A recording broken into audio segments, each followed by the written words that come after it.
Hello, everybody. Welcome to XPlict Materia, the podcast where a nerdy drummer talks to his friends. And here we are. We are at Roundtable Round 2 with the same people. We got Dane, Quentin, Justin, and Sleepezi. And I don't have any subjects to talk about this time around. I am woefully incompetent today. Can we talk about how you just pointed at your screen, like introducing us, like anyone's going to know?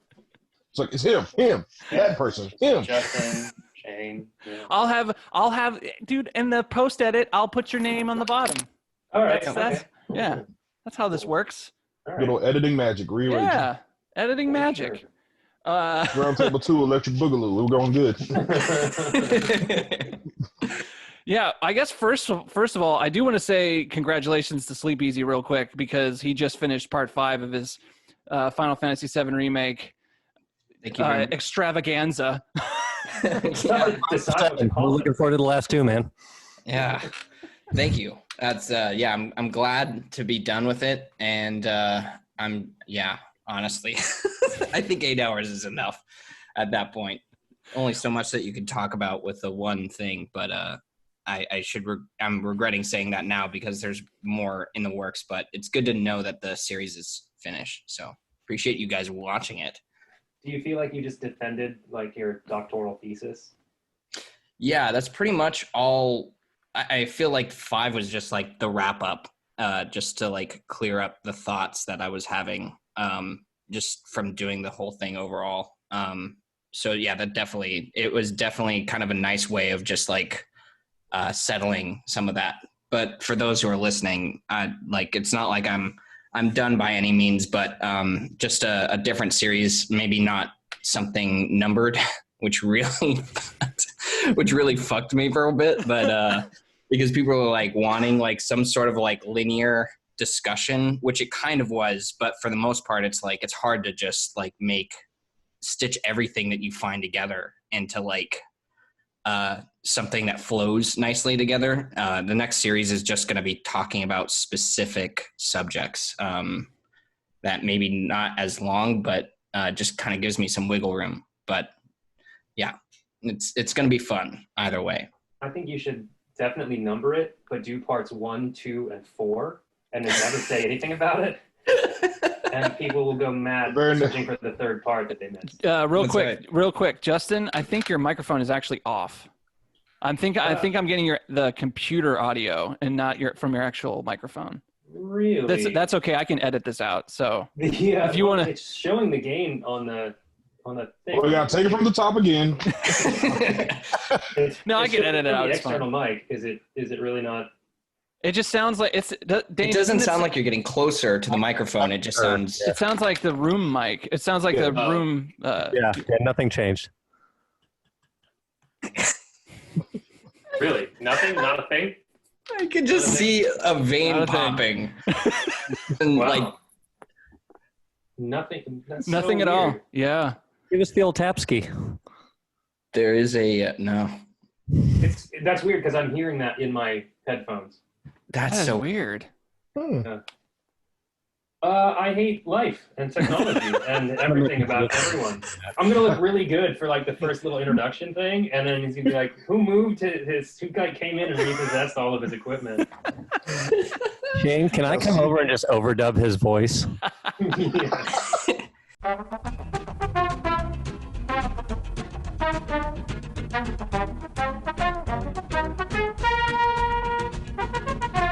Yeah, well, I'm sorry that I missed out on everything that you said. I'm just going to assume it was all hilarious. It's all right. Justin was having issues with his audio department over there. Someone's going to get fired. Don't worry. Yeah, heads are going to roll for this one for sure. Oh yeah, Hey, Malcolm, come on back to the camera. Oh, I thought y'all were running. I just wanted to say hi. Hey. So, fellas.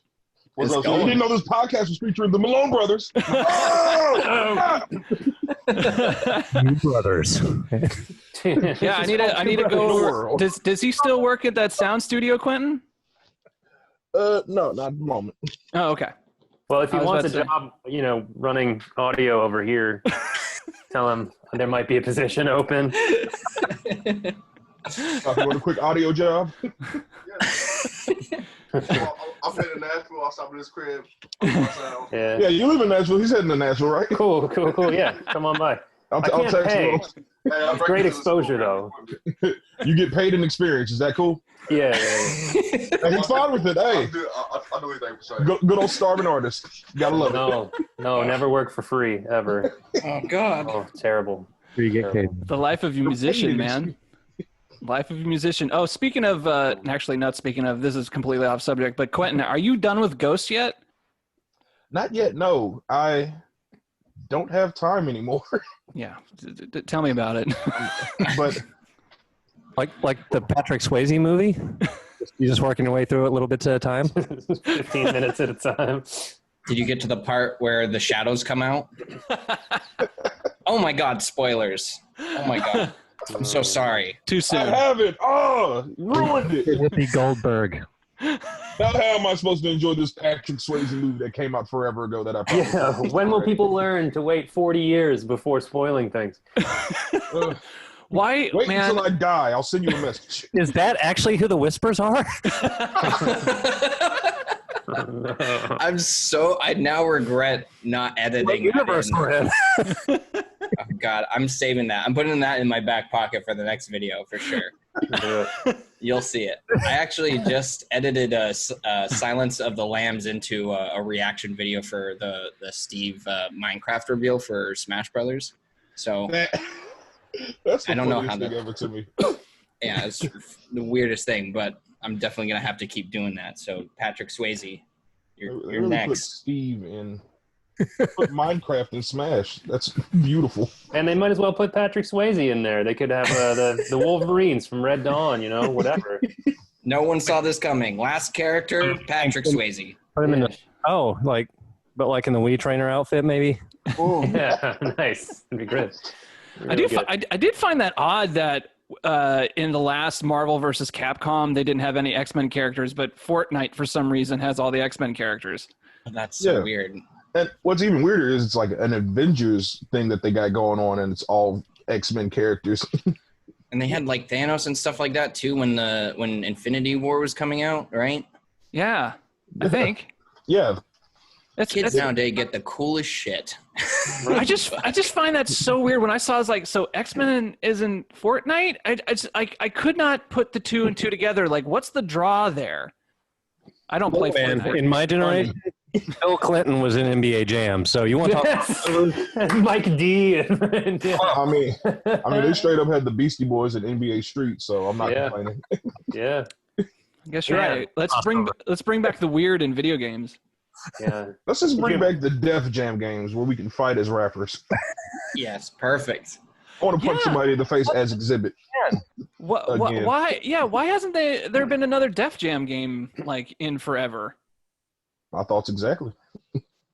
One of the things about like video games nowadays, and I haven't played as many like recently, but there is that kind of like wacky charm that you miss from like just those wild like either crossover events. Like I mean, even like talking about like Marvel versus Capcom, like something like that, like coming around nowadays would be huge.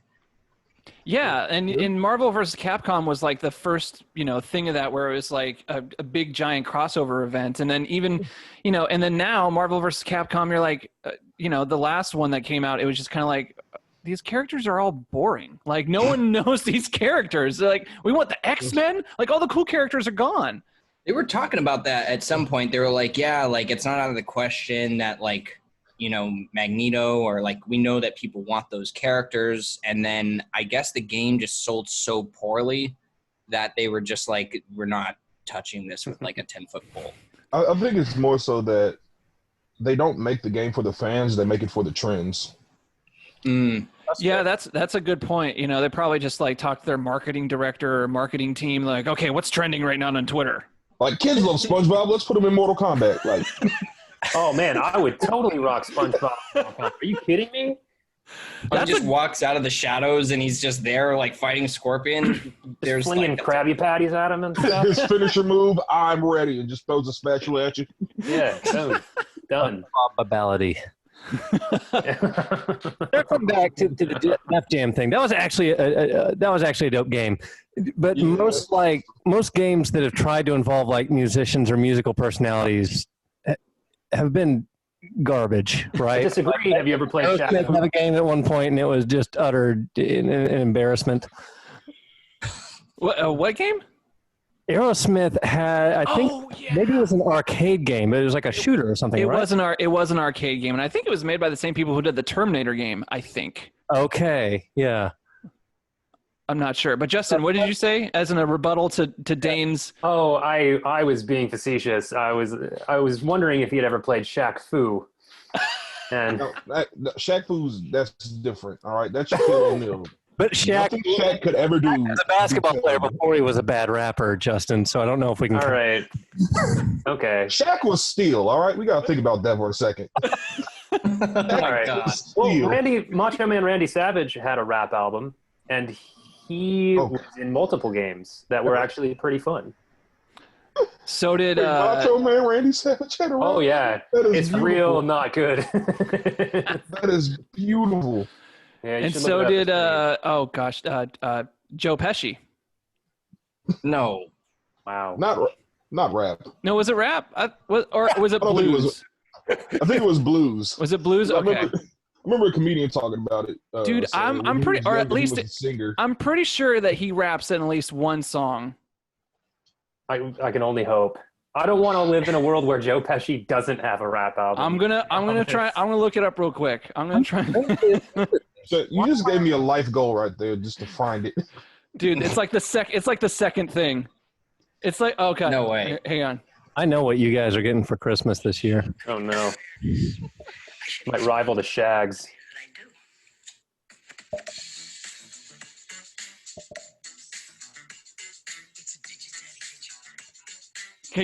God. Can you guys hear that? Pretty dope Tubular Bells. I was about to say it. He's linking it to Home Alone. Yeah. Yeah, it's a rap music video. Can that just be the theme song of this particular podcast? Yeah. Oh my God. That's the next thing you're drumming I'll to. chip in for the licensing fee. I don't care. I mean, Hey, Sleepezi, you've already got a pretty dope rap name anyway. Like, Yeah. Easy. it Oh, works. God. Good old Sleep There you go. Easy. Life goals, Yeah. man. It was definitely from my past career as a failed rap artist, but Greaser. What? God. But wasn't the 50 Cent in a video? What was 50 He Cent? had his what, own video game. yeah. Yeah. So what video game was it? What's that It called? was called I think it was called like 50 Cent Blood on the Sand or something like that. It was based off of his it was based off of that movie Get Rich or Die Trying, Oh, that's right. which was based off of his life. He tried to pull an 8 Mile. Yeah. Which, how narcissistic to make a video game just about your life. No, you make a movie Like, first, and you have then a you make movie. a video game about about the movie about your life. Now, did Parappa ever jump from video games to real rap, or did that just stay there? He was always a real rapper, in my opinion. Yeah. I always mean, thought that was rife for like children's cartoon Parappa the Rapper. Yeah. It's kind I of suppose out there you could- style. I suppose I you can could see that turn being a 8 TV Mile show. into like a QuickTime game. 8 Mile. Yeah. Yeah, the one of those music games where you just hit the button anytime the little Yeah. cursor goes over. Like DDR, but 8 Mile. Oh man, like 8 Mile, the Sega CD game where they're all like tiny FMV, No. Oh Sequences. my God, yes. Oh, no. and you have I to would. quickly press at the right time, kind of like Dragon's Lair. Oh my what God. If it's a text only like a Zork-like game? Why with like lyrics? Like those are Text the only only is things- perfect for Just, rap. just turn into a visual novel. It's the brand. Basically, Yes, we're different- describing the next Telltale series. Reference, by the way. Man, you just lost followers. No. Oh, press square to rap. All right, but seriously though, Michael Jackson's Moonwalkers. I know you're not supposed to. Invoke the name. Not Up cool. the name with Michael Jackson. I get it. I think enough time but- has passed. I think enough time has passed that we can. I don't think anyone's caring about that right now. Well, anyway, that game. I spent a lot of time playing that game at arcades. Are we talking about Moonwalker? Or? Oh yeah, Moonwalker. Okay. Oh yeah, dude. I'm surprised they didn't just like scrub his his character from it the way they did Mike Tyson after the whole abuse thing. And you got Mr. Dream as the final boss in the. Yeah. You remember that? They just like scrubbed him from Mike Tyson's Punch Out. Yeah, I did, dude. That actually happened. That is it was like Mr. Dream or something, Mr. America, and it was just like this white dude with blonde hair, and he's just like. You're like, I'm fighting this Captain dude. America. Yeah, cool. If I eat red meat and drink beer, I'll fight you. Who's the company that made Moonwalker? Was that like a Capcom or just Sega, or who was that? I think it was Sega. I think it was actually Sega, and I think what happened, like there was rumors that right after Moonwalker, because he was working with them for Moonwalker. And there was rumors that he actually worked on the Sonic 3 soundtrack. And those are unsubstantiated because right during that time was when all the first allegations started coming. And so I think they kind of distanced themselves. So that's the theory, conspiracy theory, that he actually worked on Sonic 3 soundtrack. It's a dope soundtrack, so that makes sense to me. All of Sonic has amazing music. Oh yeah, it's so good. I think the only, and I might be putting myself out there by saying this, I don't know how people feel about Sonic Adventure or Sonic Adventure 2, but those are actually the only Sonic games that I ever played. But I love Adventure. Adventure is like, from my recollection, I haven't touched it in a while, but that was a dope ass game, and the soundtrack for that was good. Yeah, for the most part. So, is this revealing my taste? I've been going through the High Score documentary on Netflix. Have any of you guys done this? Oh, dude, such a good documentary. So good. It really is. And I'm not all the way through, but I had sort of forgotten how aggressive the Sega Genesis ads were impacting Nintendo at the time. I mean, they were just straight up like, Nintendo is for pansies. Like, I mean, it was sort of just like. No, dude, they had a tiered list in the marketing campaigin. They were like, okay, these are our goals. And one of them was like, go straight after Nintendo and like, infantile them, essentially. It was just, and it was like. I remember, like, did you get in those discussions at school that like you had the Nintendo kids and the Sega kids and you sort of, there was some sparring there. And then there was the rich kid that could have both systems. But I don't see what you guys are arguing about. Yeah, right? I mean, clearly the SNES was better. Amen. Yeah. And the jocks were just beating the crap out of all of them. What team are you guys on? Who am I talking with right now? Well, I had both, actually. You were that kid. I saved up all my lunch money to get. Yeah, I had both too, but I mean, in my childhood, I couldn't afford games. I think that I only had the SNES. I had access to both. I didn't have both of them, so I had the SNES. But I think my grandmother, for like our cousins or whatever, had the Genesis. But the library for that system. Yeah, I know. She was tight. She got like all of that stuff.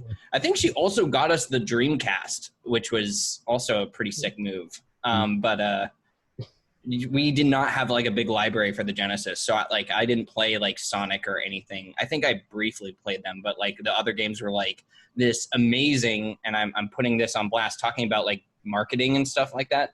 There was a time when like those games that they made for like whatever it was, like advertising or whatever, were just dope. Like there's like the Lion King, Aladdin, and then I had this McDonald's game for the Genesis.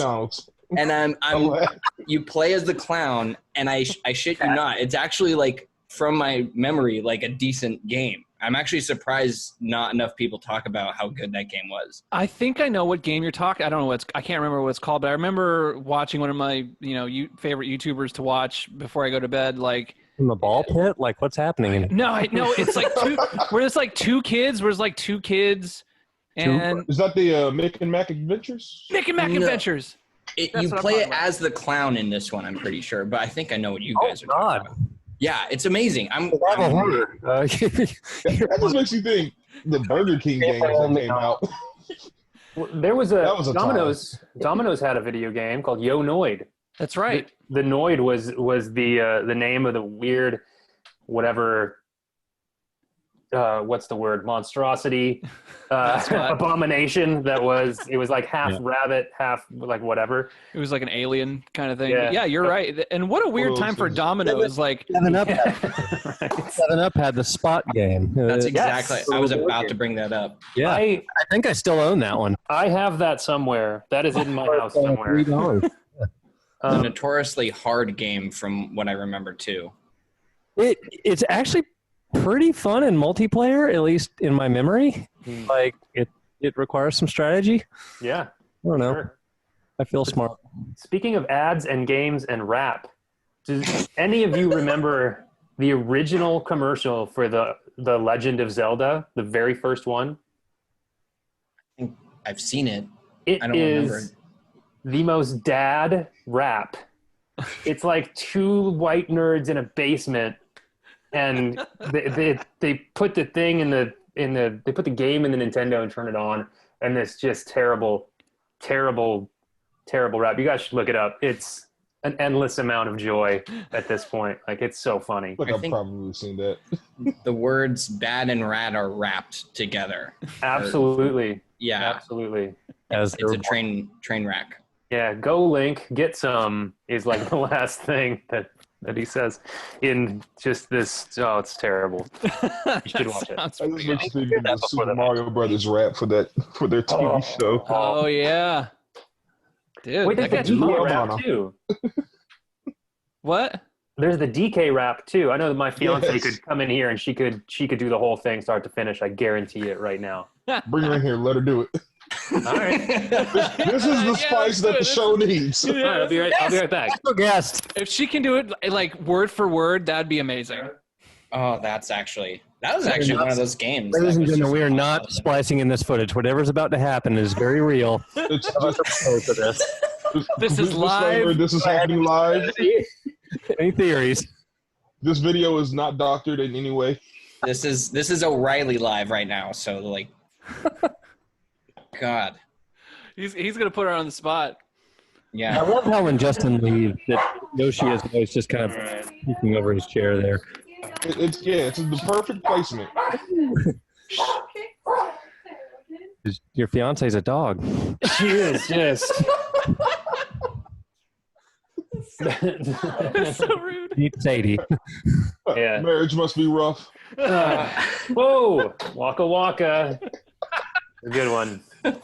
Now she doesn't want to do it. That's Oh, fine. I heard her in the back. I was like, Yeah. that's good enough. That's close enough. Yeah, she didn't want to come up. Okay, now and do this the whole is thing. now we're editing in. The Now DK we're rap. editing in the DK rap. Now, We're gonna have an audition for the best best female voice impression that we can get out of one of us five. I'm going to have to do a group music video for this. I'm gonna go with For Quentin. When you got this, just feel it. I don't got this. 100%. I don't got this. Question for the group. What is the best educational game that you grew up with or that you can remember? Because remember, that was a thing for a while. Like there was a wave of games that tried to teach you something. I was Typing of obsessed the with Dead. Where in the World is Carmen Sandiego. Not bad. Or going way back, Number Munchers, when I was in like 5th grade on the Apple IIe computers. Okay, we're moving to computer games as well as console. I like Well, that. computer games, there's nothing but like, That's where those lived. Yeah. edutainment games.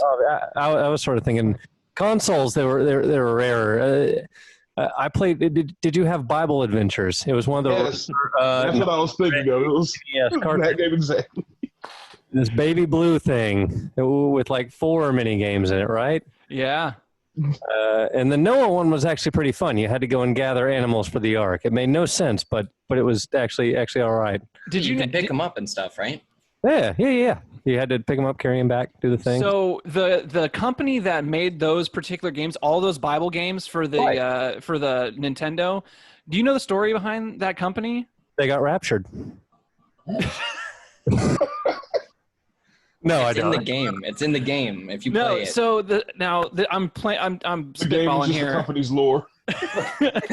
I can't like this. I'm pulling all this from backlog memory, so I may get a few details wrong. But from what I can understand, is that company was illegally making. Well, I guess an illegal gray area. License, right? They were taking licensed games and hacking them, and then making them their own, and then repurposing them, and like.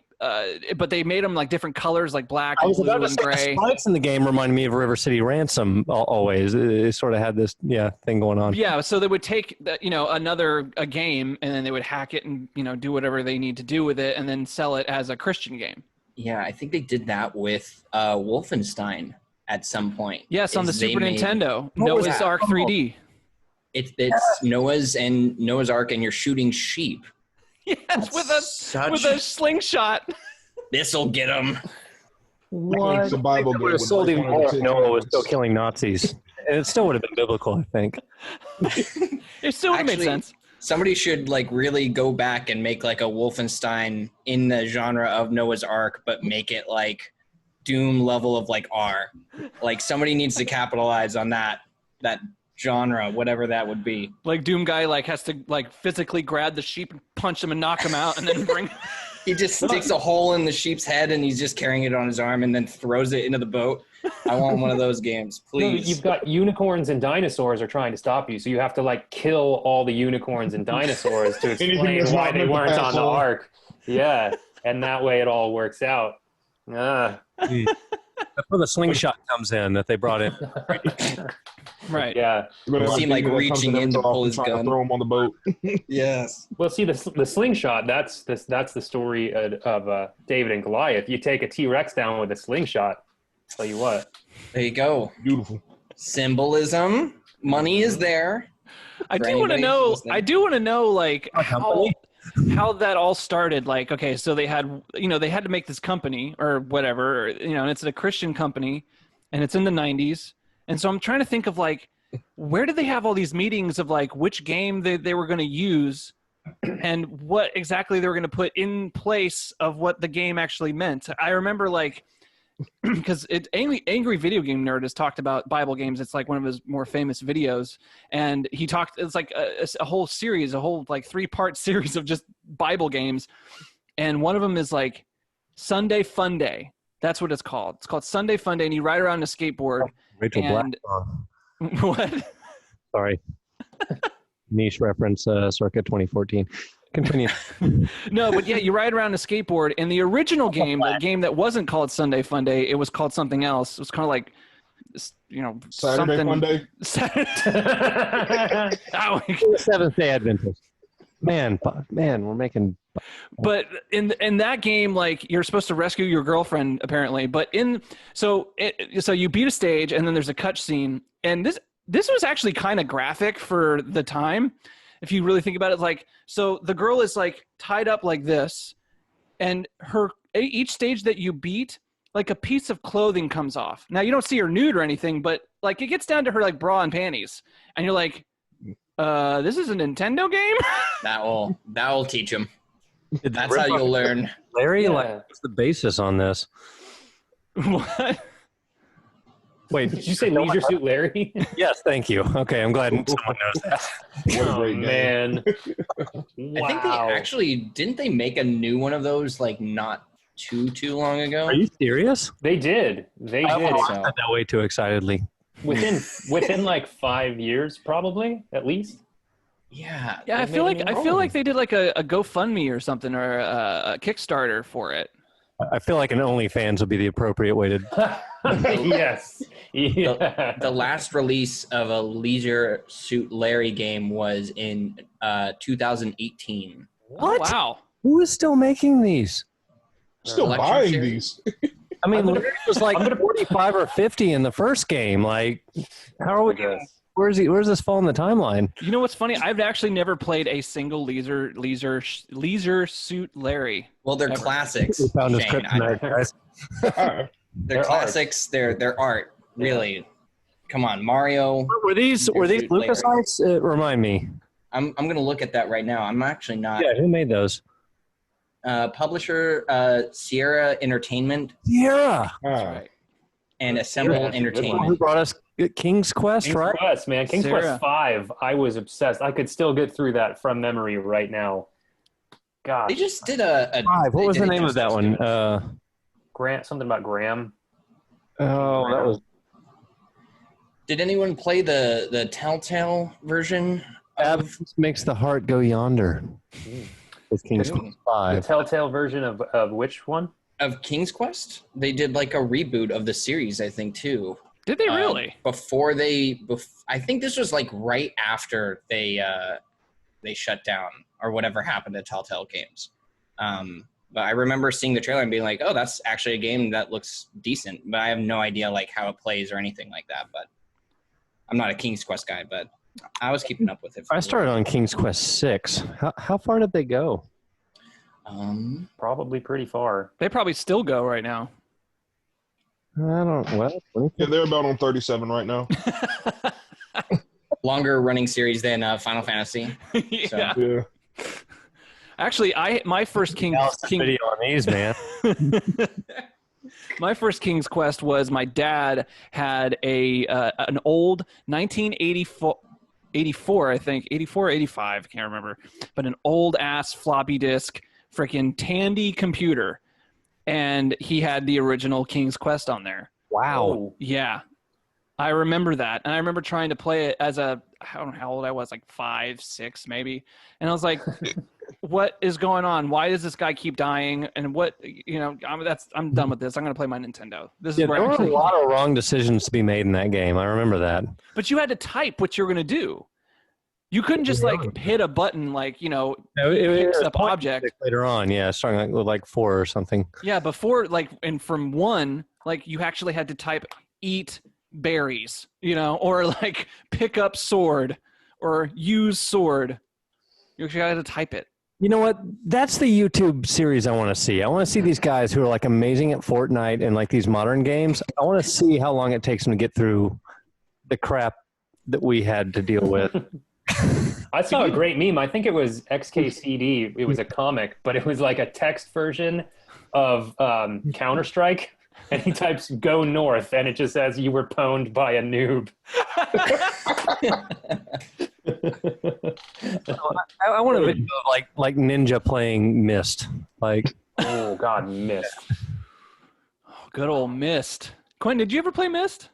I did not. No. Quentin's a little younger than us, and then I think Owen is a little. I don't know how.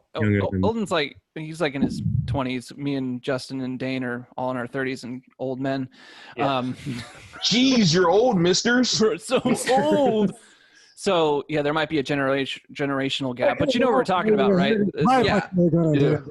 I'm familiar with Myst. Myst has a great soundtrack too, if I remember correctly. When I actually listen to it every now and again myself. So lovely visuals. Yeah.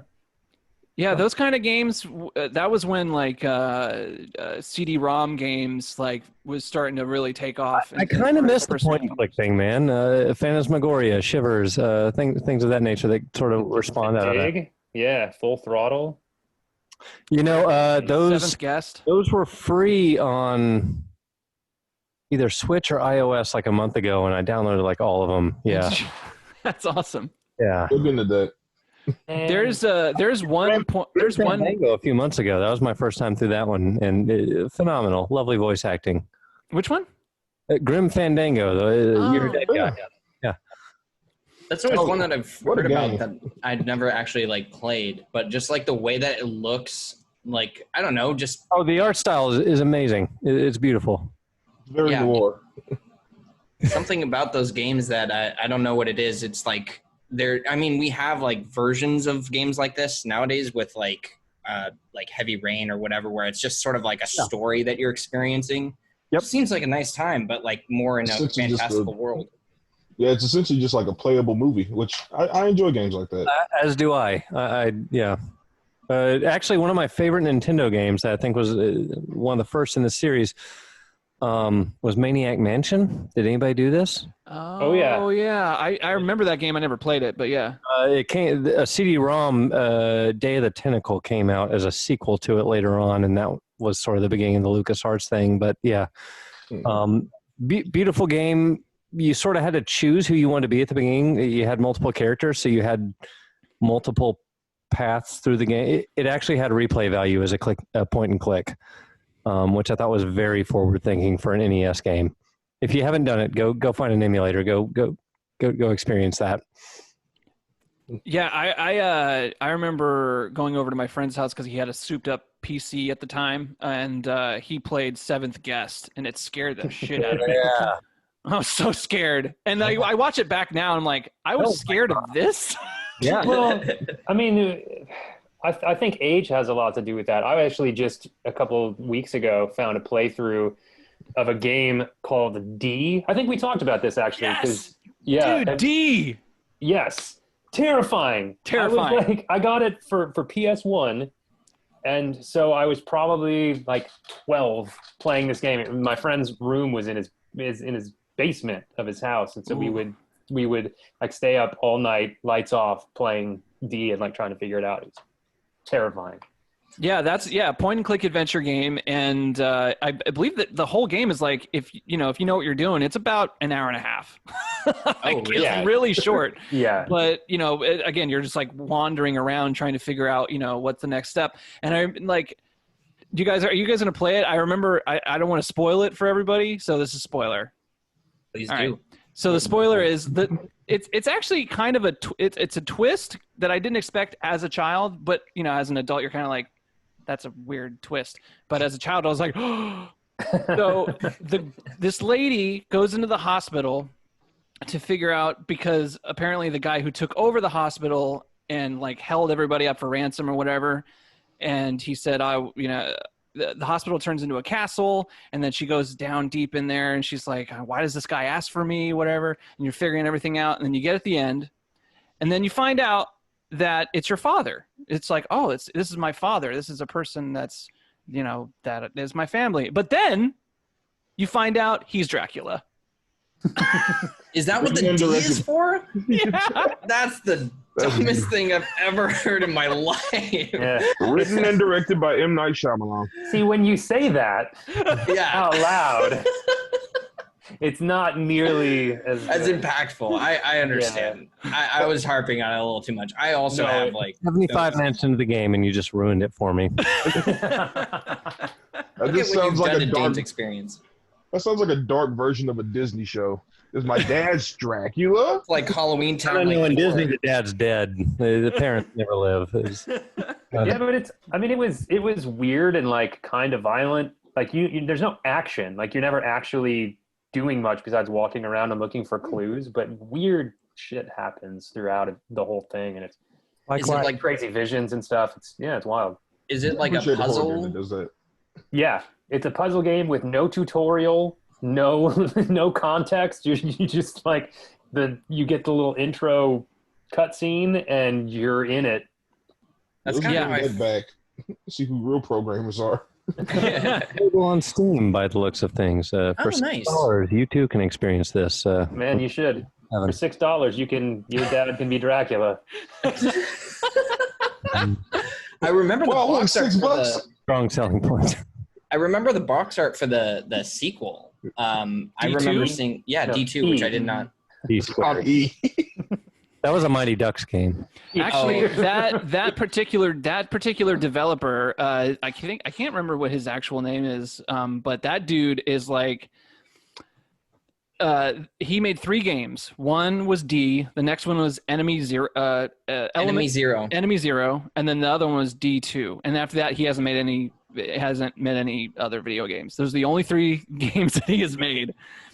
And they're all super weird, and he's just apparently like he had problems with I believe it was Sega. Like he did something to Sega at one time, and I can't remember. It was like a very bullish thing to do at the time. It was very rude, but I can't remember what it was. So forget what I just said.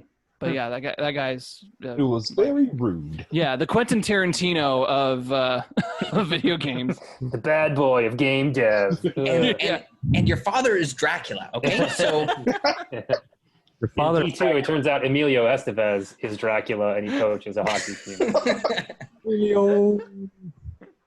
Oh my! So what have you guys been playing like lately? Like Hugh, I saw your Twitch stream the other day, and you were playing. You were in some sort of Japanese cool thing, and you were Yeah, I was a bit of a samurai doing sneaking samurai around. stuff. Yeah. Sneaking around doing samurai stuff with the sword, you know. What game was that? It was Ghost of Tsushima. Oh, That game is so good. That I game love is it. so fun. It is, yes. It sensations the anime nerd in me because I'm like, this is Japan. I'm a samurai. Like, beautiful. yeah.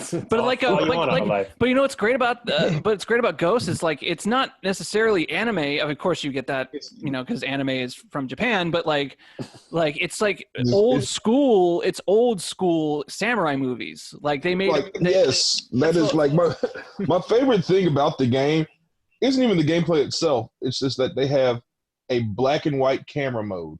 So Oh, you're like when you're sick. playing when you're playing the game, you can just switch it and you're playing the whole game in black and white.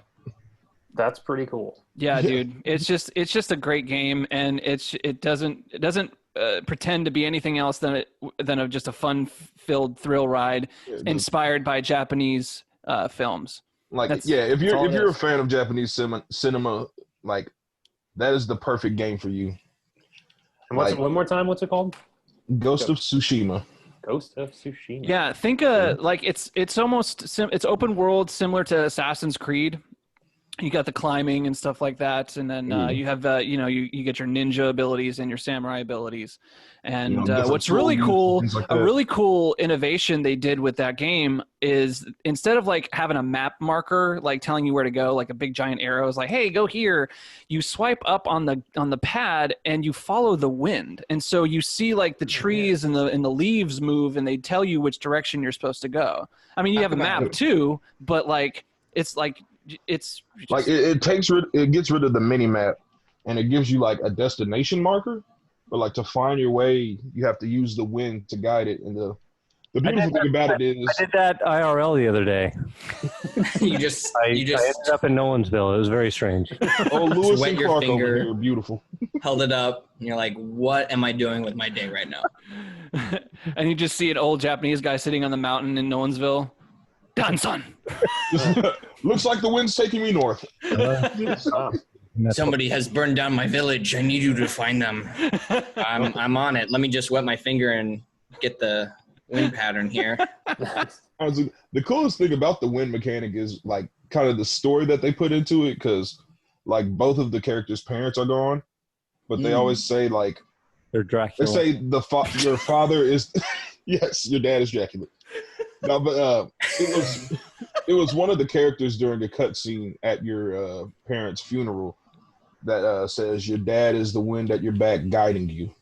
Oh, And so like the wind is the mechanic to guide you to your objectives. Like no joke, it's definitely one of the most beautiful games. Like just setting wise and just and visually as well. It's one of the most beautiful. I feel like my PlayStation is going to explode every time I play it. It sounds like a jet engine every time I play the game, but yeah. there's always that game like right at the end of a console life where they at that point it feels like whoever the developer is or whatever, it's just like the system has been around for so long that like optimizing like graphical capabilities, like load times and all this other stuff, you just get these like remarkable looking games. I remember that even for like I don't know if this is too much of a stretch. I think a Resident Evil game came out like toward the end of the console life of one of the systems, but I might be thinking of something else. But like I definitely remember something like that in terms of like Ghost of Tsushima. But yeah, I've seen some footage of that game and it looks fucking remarkable. Are you referring to 4? Because 4 on the Wii was a very unique experience compared to the rest of the series. Yeah, it might be it actually. Like, But that game is so good.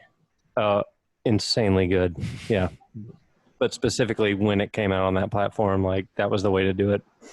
They were, I'm remembering, I might be remembering incorrectly, but there was a time where they were just going to just release all Resident Evil games onto Nintendo consoles, weren't they? Is that something that happened?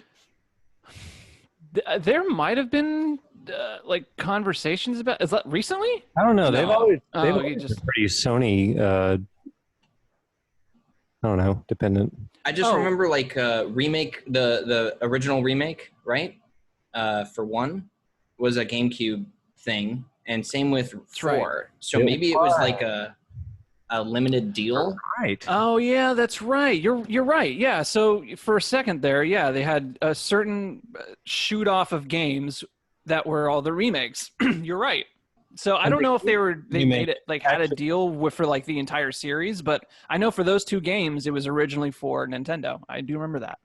The game And that's I got a GameCube just for that reason. more often, right? which one? The GameCube remake, they got rid of like the reels for saving, right? Because in the original, you could only save as many times as you picked up like the typewriter reel or something like that.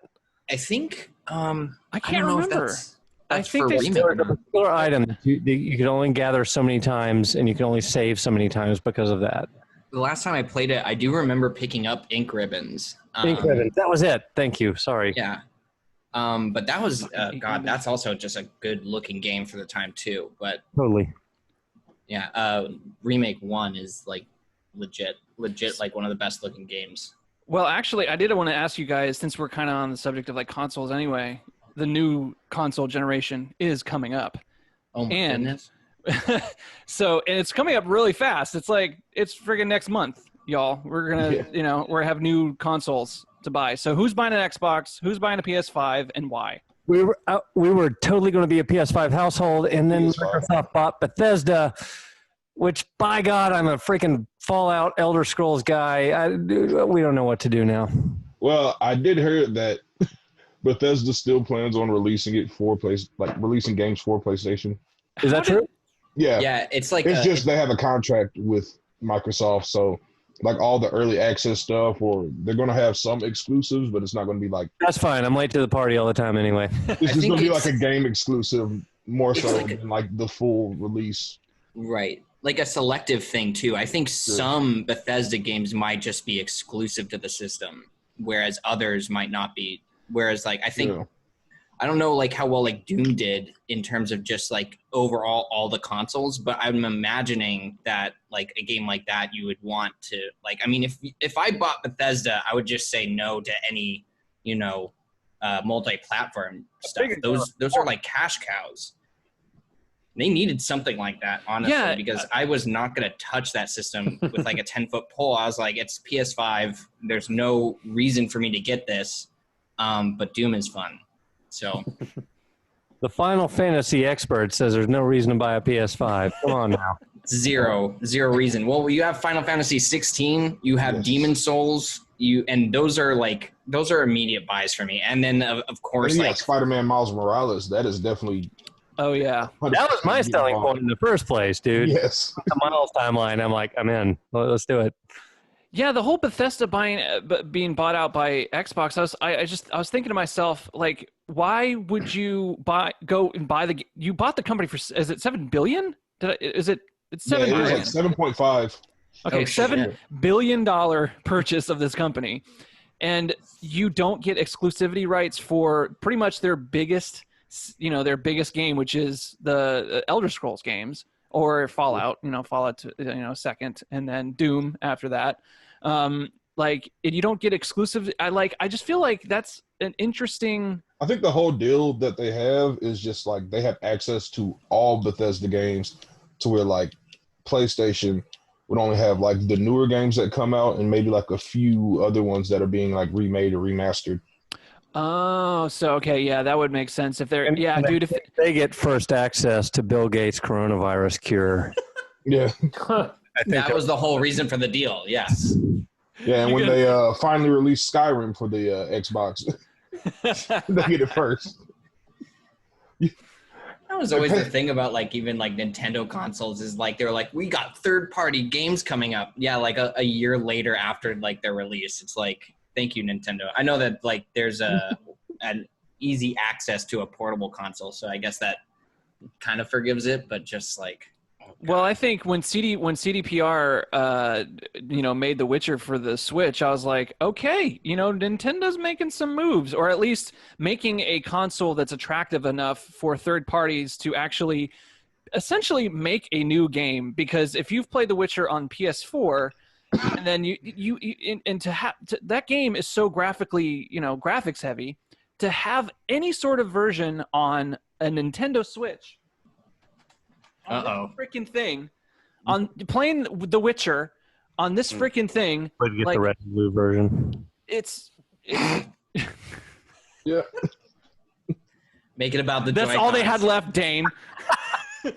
Well, speaking of third parties, I don't know if any of you guys are familiar with Intellivision, but Intellivision made the very first console I was ever exposed to in my childhood. I was probably like 3 years old. And my dad bought an Intellivision, and they didn't do super great. I think they kind of dropped off after a while. But there's a guy named Tommy Tallarico who has been the head of the Video Games Live experience. That they go around to local orchestras and they perform video game music. I've seen them at the Skirmerhorn here in Nashville twice now. They've been around for like 20-something years, and they're awesome. Well, he is now the CEO of Intellivision, and they are releasing a console, and all of the games are just by third-party developers. They're going to be, I think, all of the games are like $5 or less. Is this the Earthworm Jim system? Yes. Whoa. Yes. Well, so a new Earthworm Jim game is coming out on this console. I watched the video for this, and I can't even remember why I was looking at it. Yeah, it's called the Intellivision Amico. I think that's how you pronounce it. But it's getting released next year. It was supposed to be released a week from today. That was going to be the original release date, but due to everything. Yeah. Is this going to be kind of like an Atari box kind of situation? Because this is the first I've heard about it. It looks like a bubbly version of like an old Atari. It's pretty cool. It's probably going to be non-competitive to like gamers. It's more like a family thing. I think it's kind of like what Nintendo was trying to do with like the Wii and stuff like that. Right. Yeah. The original had 1K of RAM according to Google. So, maybe they double that now. I don't know. Yeah, maybe. Was that back in 1985? 79. Oh, wow. Way back. It was owned by Mattel. Oh. I remember my dad playing Advanced Dungeons and Dragons on the original Intellivision, and your party was 3 black dots.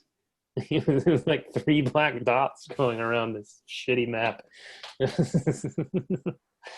They advertised that system for and that was the one thing that I did think was pretty interesting is that the console sort of has like a very set market. And I was like, that's if you're gonna release a console, with these titans of industry, right? Like this is like the only choice you'd really have. It almost feels like is just to isolate a very niche market, just to compete. And also like the pricing of it, like from what I remember, and also the games that you just mentioned, like that's a pretty smart idea. Just depends on like word of mouth at that point of whether or not anyone's actually going to get. I think the closest thing I've seen to an original idea. Remember the Ouya? Yes. Yeah, and how that was like a dumpster fire from day one. Like it sounded like such a good idea to have nothing but independent developers, sort of like an Apple.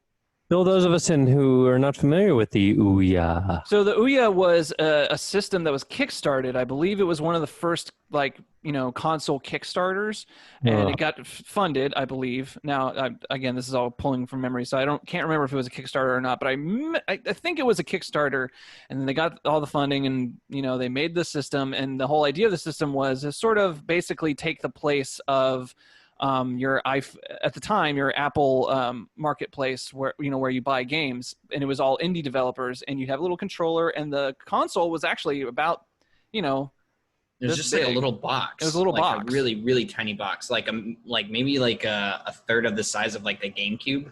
Yeah, exactly. And it lasted for maybe It lasted for maybe a year or something like that, and before I guess the Third of company it. went bankrupt. Where, right? What?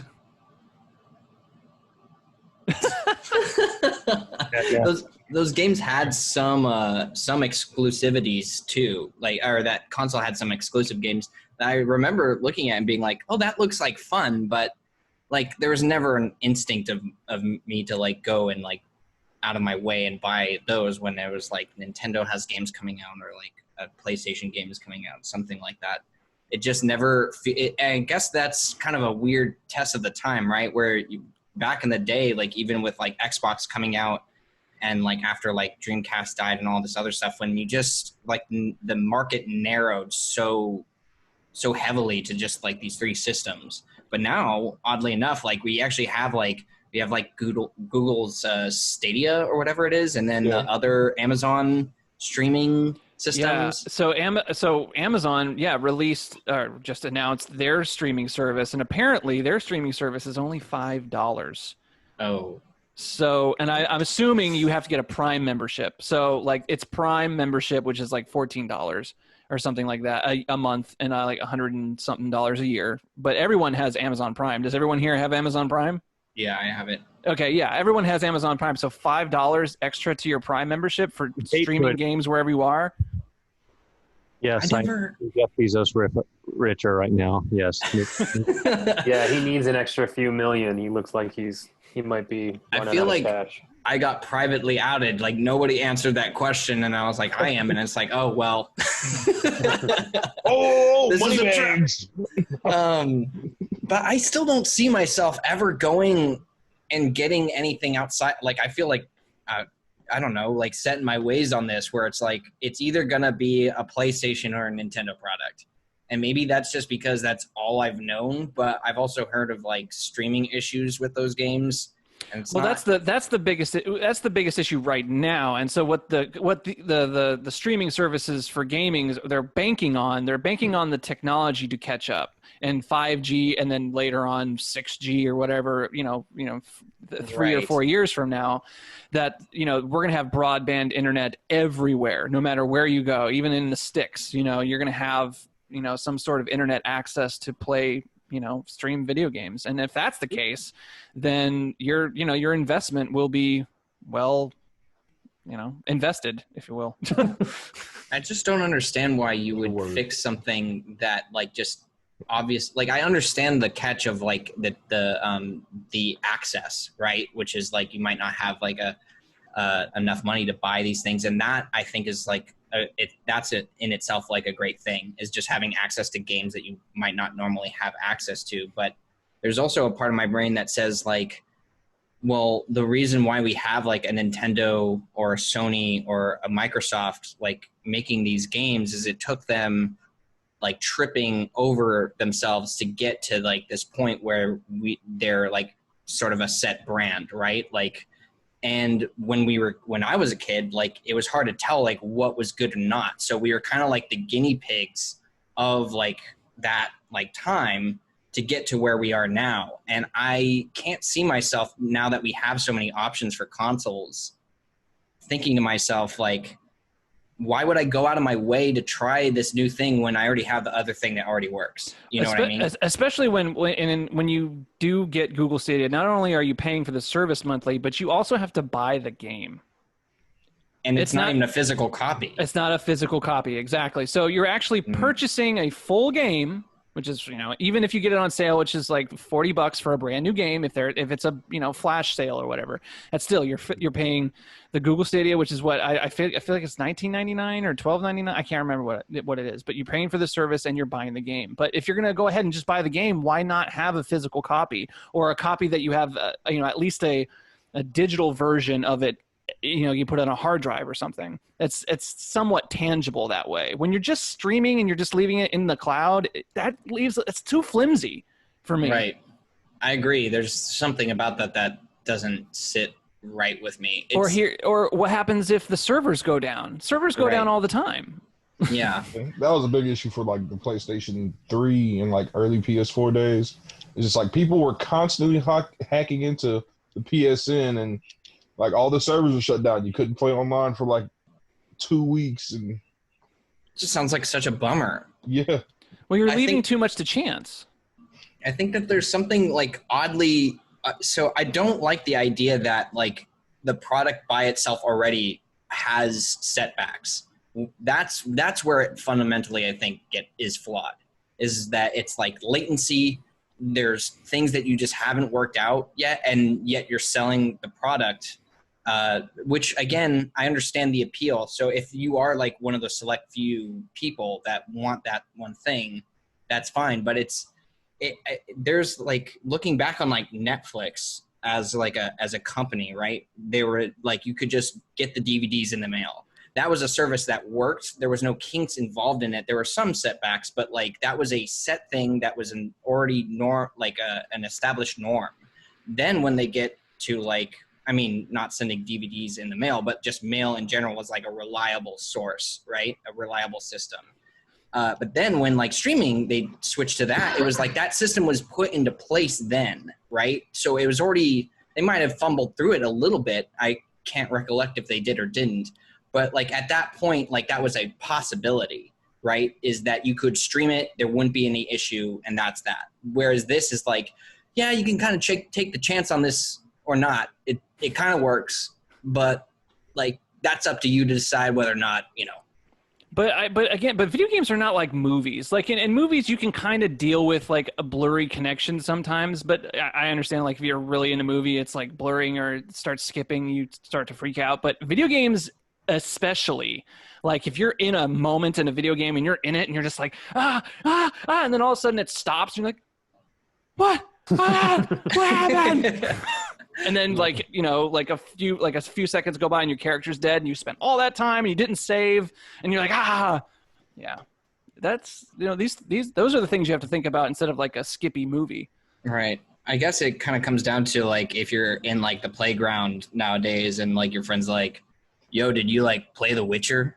And then you're like, no, I don't have a console for that. And then they're like, word, okay.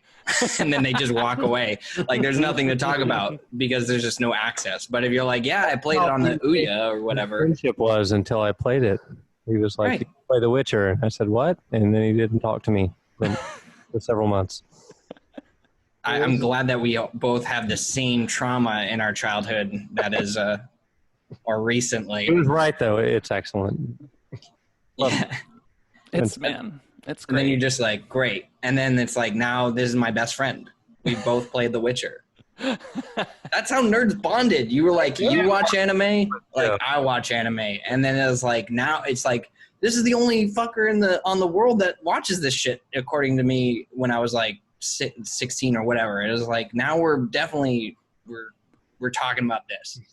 And at that point, you hadn't talked to anybody about it because it was like the weird thing or like not everybody wanted to talk about it. But, you know. We keep talking about anime. I'm new. It's okay.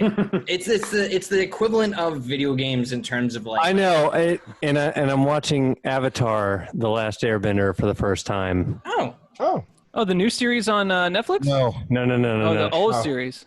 Yeah, the OG. OG, nice. OG. I never got into Avatar. I was more into like Dragon Ball Z and. No, you should do Avatar. need this. Avatar is like a diet anime. 2020 needs this. Like it puts me in a good place before I go to bed. Anime for me, like I need to be in the right mood. Not even anime, but I need to be in the right mood when it comes to anime, especially if they're like it's a serious anime.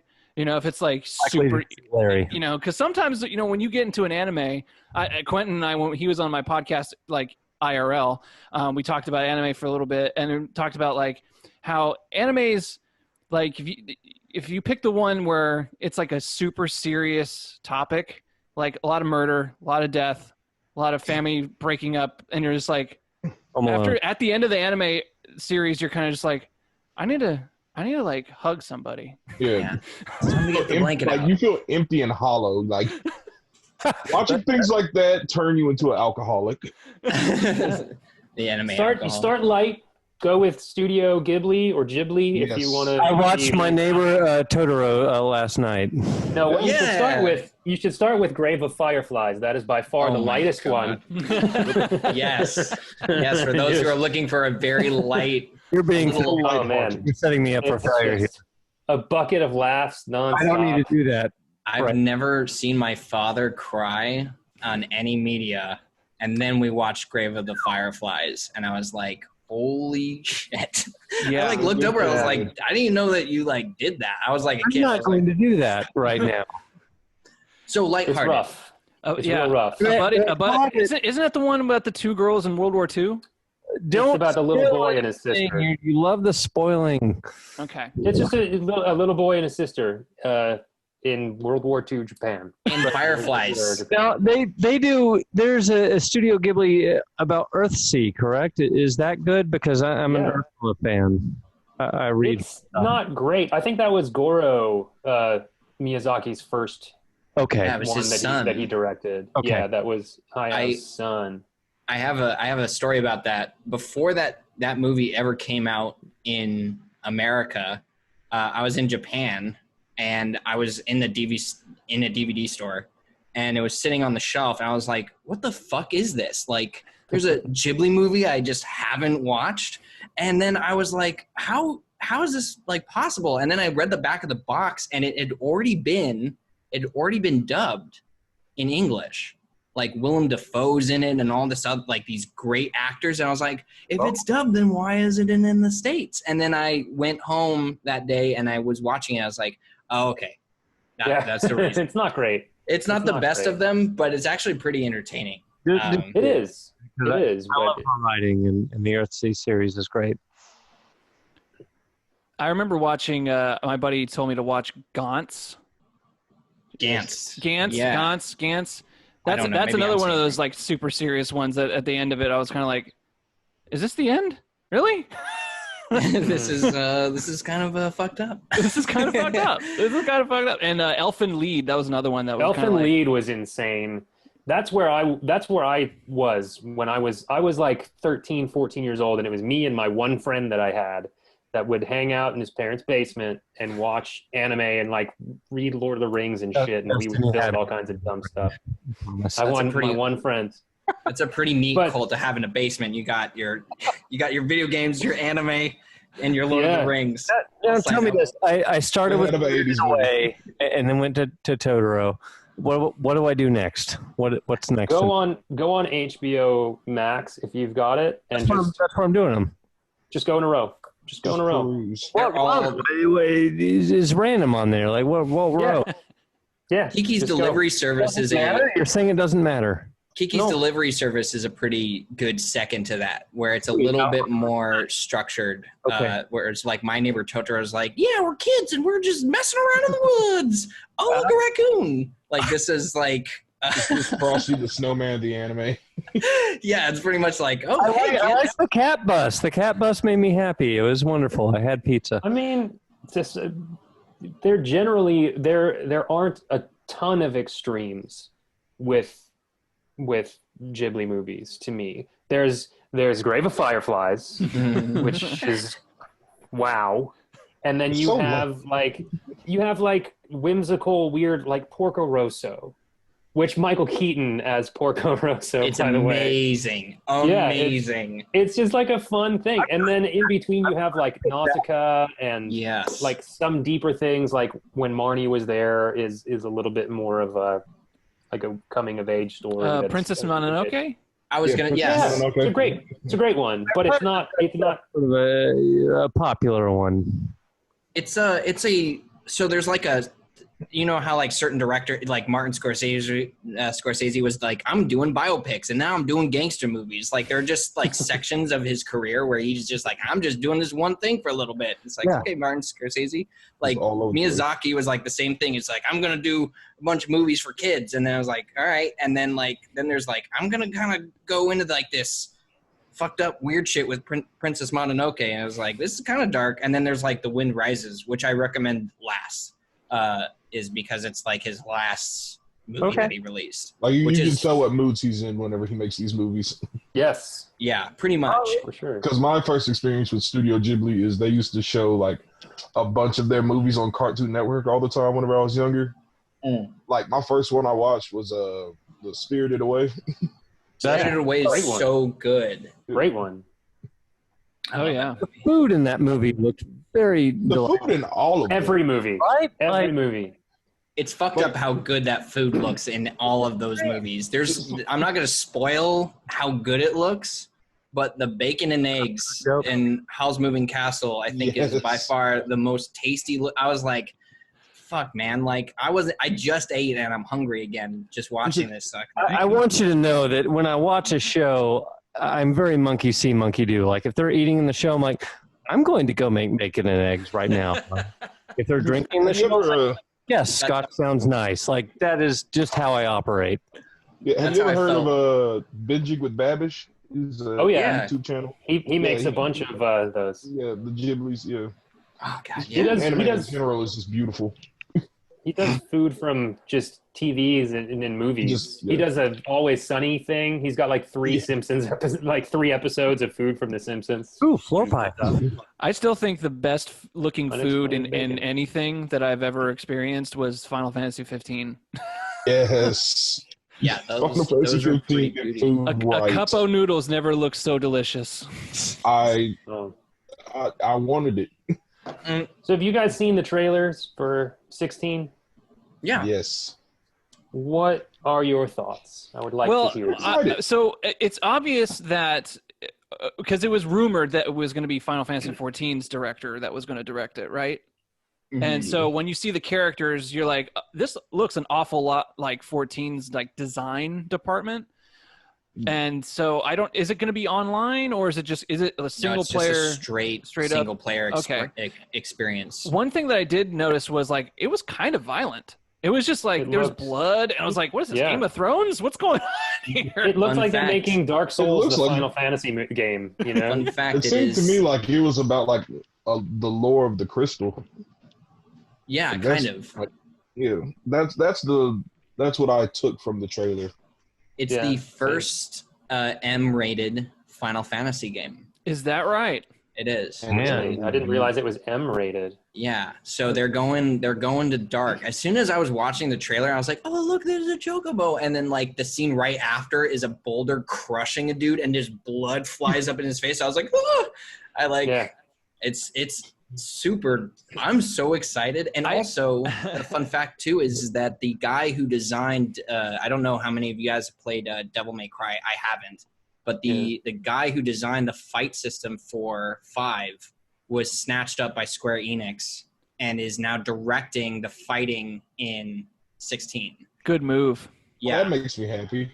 yeah. So story is definitely seeming like way darker, grittier, and then like I saw the combat, I was like, they've already solved a lot of problems for me that I have with like, remakes, so. I remember when Final Fantasy 15 was being developed and people were waiting on it. I remember reading something from the director of 15 that they were like inspired by Western games like The Witcher, because what was talked about was it was the first time where you actually had dialogue choices, not to the extent of The Witcher, but it was the first Final Fantasy game where there was a lot of sort of dialogue choices, and people asked about that, and he was like, well, games like The Witcher, we wanted to appeal to a more Western audience because they really do enjoy the game like The Witcher, because The Witcher, when you play The Witcher, you're like, okay, this is the pinnacle of Western style role-playing games. This is what it is. Your dialogue choices, your dark, your dark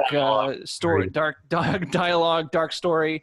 And I'm wondering if they're wanting to do the same thing with 16, even more so with the M rating and the more focused on action-oriented stuff like that. If they do, I want it to just be more effective to the story, because in 15 it seemed like it's just kind of like you were going to do the mission anyways. They just wanted you to interact in the conversation. Right. I just thought that was fascinating that a Final Fantasy game was pretty much obviously inspired by a game like, the Western style games, because for the longest time, ever since, I've been playing video games, there's a stark difference between, the Japanese RPG, the console Japanese RPG, and the Western style, PC Dungeons and Dragons sort of, style of, and I remember reading an article, where the two intersect, the two philosophies intersect, because in the Western style, it's focused more on the individual, and they give you the individual has choice in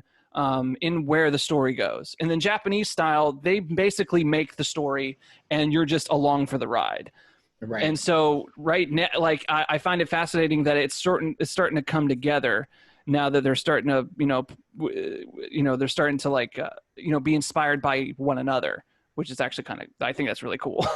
Yeah, I definitely see that there's like a merging of the two, meeting each other. Well, and also just like based off of the success of those games too, that definitely gives anybody like their like that head turn moment where it's like, okay, well that can be successful, then maybe that's something that we should try. Just the fact that like the last two Final Fantasy games are like this action RPG element style, or like heavily leaning into the action department. It's almost interesting to me that they're just doubling down on that with like 16.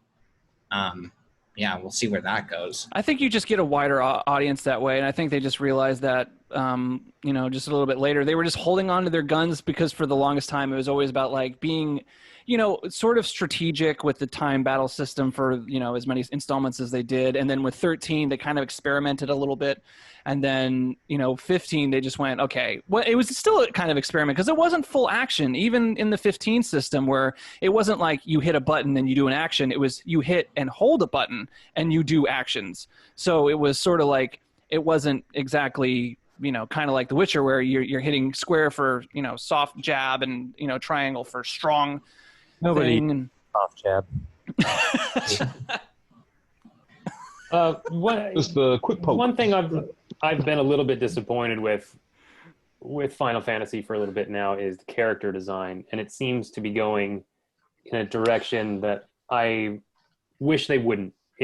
Everyone looks so homogenous. Every character in 15 looked the same. All black. In 15, it just seemed like they were just making a bunch of e-boys. Yeah. Like pretty boys, man. You gotta have pretty boys. They're all just TikTok personalities. Ugly I character. miss the whimsical stuff. I miss the different races. Like, just give me the flu from shirts back. I want the weird races and silly, like ridiculously designed airships. Yeah, where's the showmanship? Yeah. It definitely was different. It definitely was a different feeling than any other Final Fantasy that I've ever watched. Trailer. It's like, this is different. This is going to be different, and maybe because it is an M-rated, that they kind of wanted to tone down the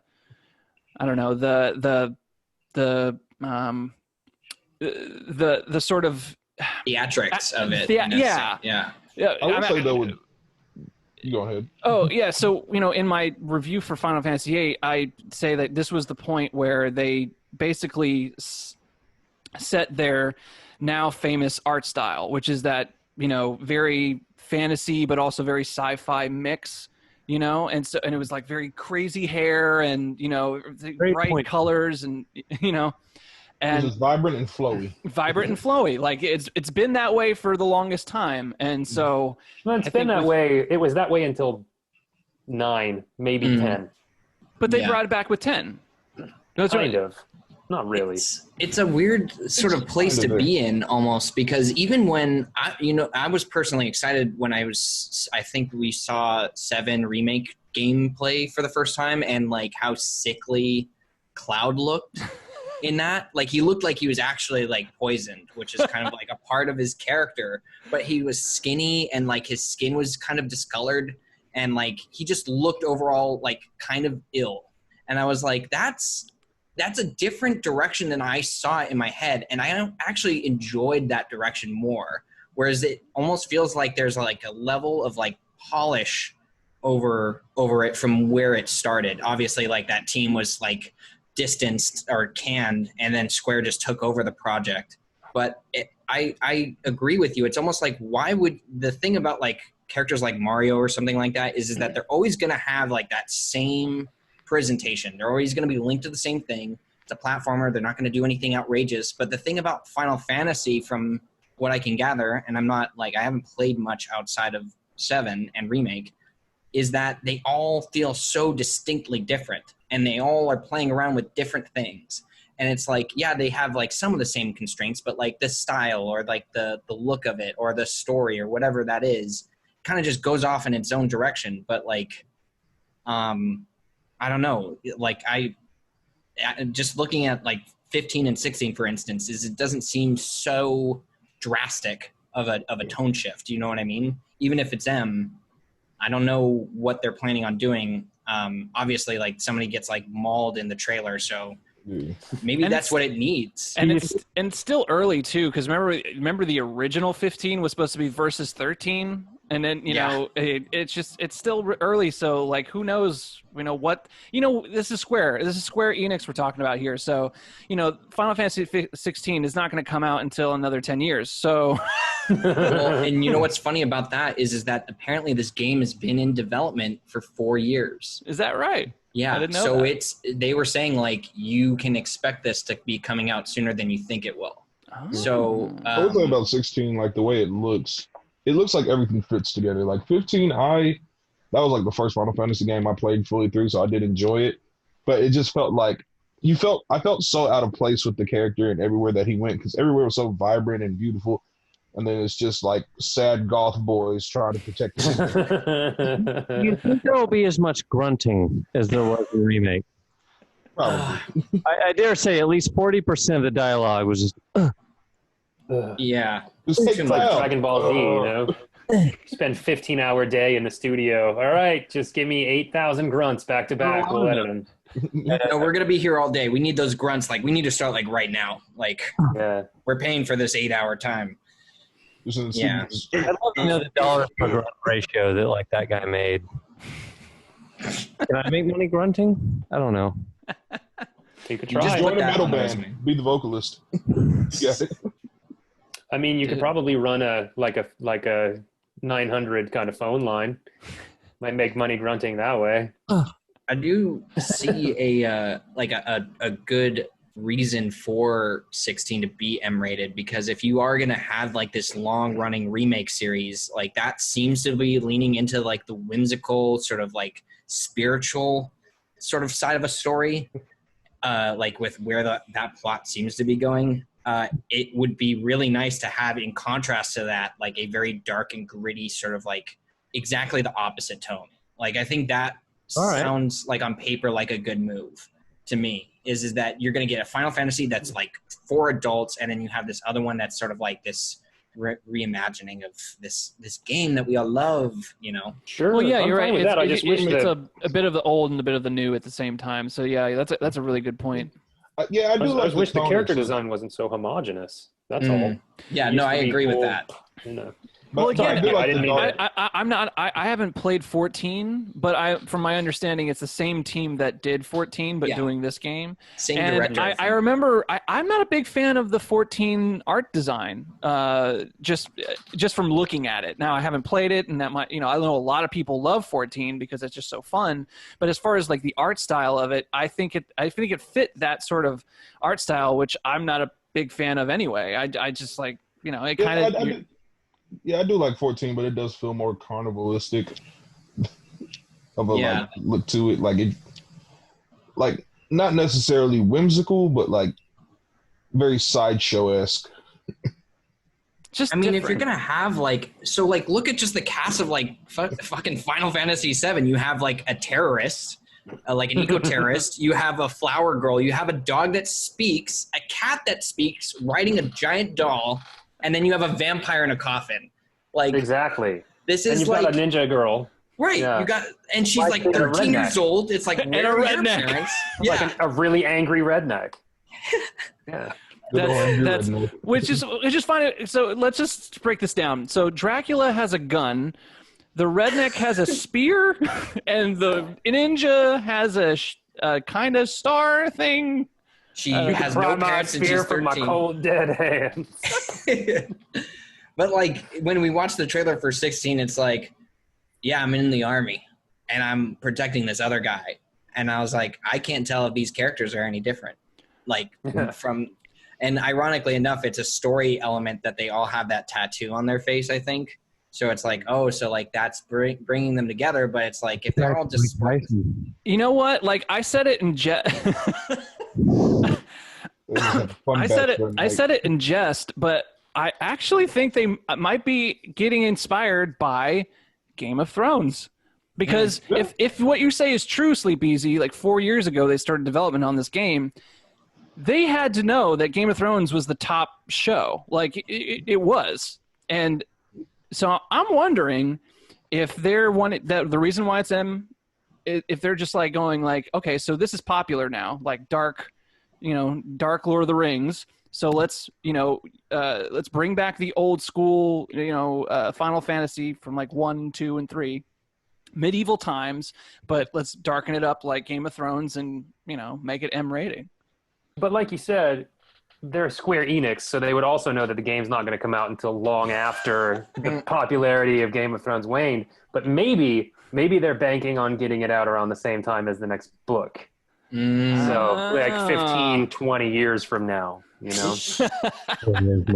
mean, if you pre-order it, you get to play as a Targaryen, I heard. Perfect. Nice.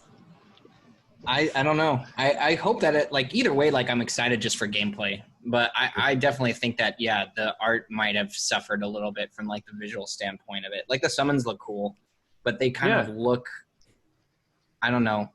But I like the dark tone of it. Yeah, I was just about to say. It could be because of the actual tone of the color palette of everything. I feel like that's a deliberate decision because it is M-rated. They're like, okay, we want it to be darker. We don't want it to be bright and colorful like remakes stuff is going to be. We want it to be like dark and right. Yeah, like I do enjoy the darker tone of it because I don't know if any of you ever played the Comrades expansion for Final Fantasy 15, which is essentially just a multiplayer online pack that they added to it. But that whole gameplay has a bit of a darker tone to it because it sets place within the game. I don't know if any of you beat the game yet, but it's spoiler alert. It takes place between the time that Noctis goes into the crystal and he comes back. So it's kind of like that dark period where the demons are taking over, and it has a bit of a darker tone to it. And if it's during that part of the game is like super dark because basically the world has ended. Yeah. And that's where the game takes place is like right after that happens. Dude, like I love that part because that was a definite homage to 6. When 6 the world ends. Justin, you remember, like 6 is one of your favorites. Like when the world ends and like the party actually loses the battle against Kefka and the world has ended and you wake up and Celeste wakes up and you think everyone's dead. Everyone's she tries dead. To kill herself. Can't. Well, one of the things, if you don't save Sid, she tries to kill herself. She jumps off a cliff. It's true. Yeah, that's dark. I mean, that definitely sounds like an M-rated right there, but maybe maybe not for the time. I don't know. Like, I mean, that also just sounds like super awesome for a story, like a game where like everyone just loses. 6 had a great story. That is one thing. I would love for a game to like finally have the balls to just like, yeah, you play through all of this story and then you lose at the end. There's a game called I want to say it's called One Way Out, and it's a co-op. It's a co-op where the two people and you have separate things and you're breaking out of prison and escaping, and you have to like work together to get out of it. And at the end, one of you has to kill the other one. Oh, that's so dope. That's dope. That sounds awesome. Yeah. No matter what you do, you can't avoid it. One of them always has to kill the other one. That is beautiful. Yeah. But I'm with you. There aren't a lot of tragic stories because they just don't sell, I guess. Agreed. Well, you want to know, I'm like not a at fan. the end. I'm not a fan of tragic stories, actually. Yeah. Well, at least in my video games. If I'm in the mood. I've watched Grave of the fine. Fireflies. So. Actually, I had the same conversation in my last podcast with the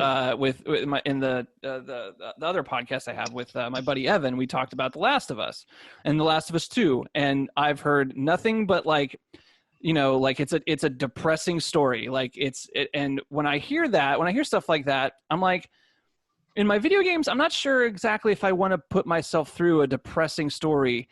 Like I really like in my video games and even in my movies. Like I'm very selective with my movies. Like if I'm wanting to be entertained, I want to be entertained. Like I understand. Well, yeah, it's a form of escaping, you know. Right. Yeah. You don't want to escape your regular depression to go into exactly. depression. Exactly. Like, that's not cool. That's And the so point. he and my other friend Cece was trying to convince me to play it, and it was just a fun little podcast because I'm being ridiculous about it. But at the same time, I think that I think it with video games, it's such a there is controversy about The Last of Us 2 because of that very reason, and a lot of the it's like it split the fan base in two because half the fan base loved it because it was a very realistic truth.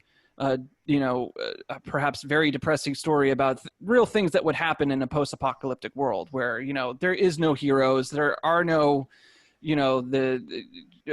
good characters do bad things, bad characters do good things, and bad things happen to good people. Like, that's just real life. And so it was a very artistic, take. And when you do an artistic take like that and sort of like make a statement, I guess, I don't know. I haven't played the game, but I feel like you do risk like people like myself being like, well, real life, I can just watch the news. Like, if I'm wanting to, be entertained and actually go and, buy a $60 game, am I really wanting a story that is trying to teach me about real life? Yeah, I think that there's some like level of like a genre, like genres help a lot in sort of deciding like what kind of experience that you're looking for too in just games, where it's like if I want to be spooked or like terrified, you go to horror, but there's also another connotation to that where like the story can be more serious or even like little like zany at times, like in regard to like Resident Evil. It's like zombies coming back to life and like a corporation making them all. But there's also other associations with those genres like puzzles or something like that.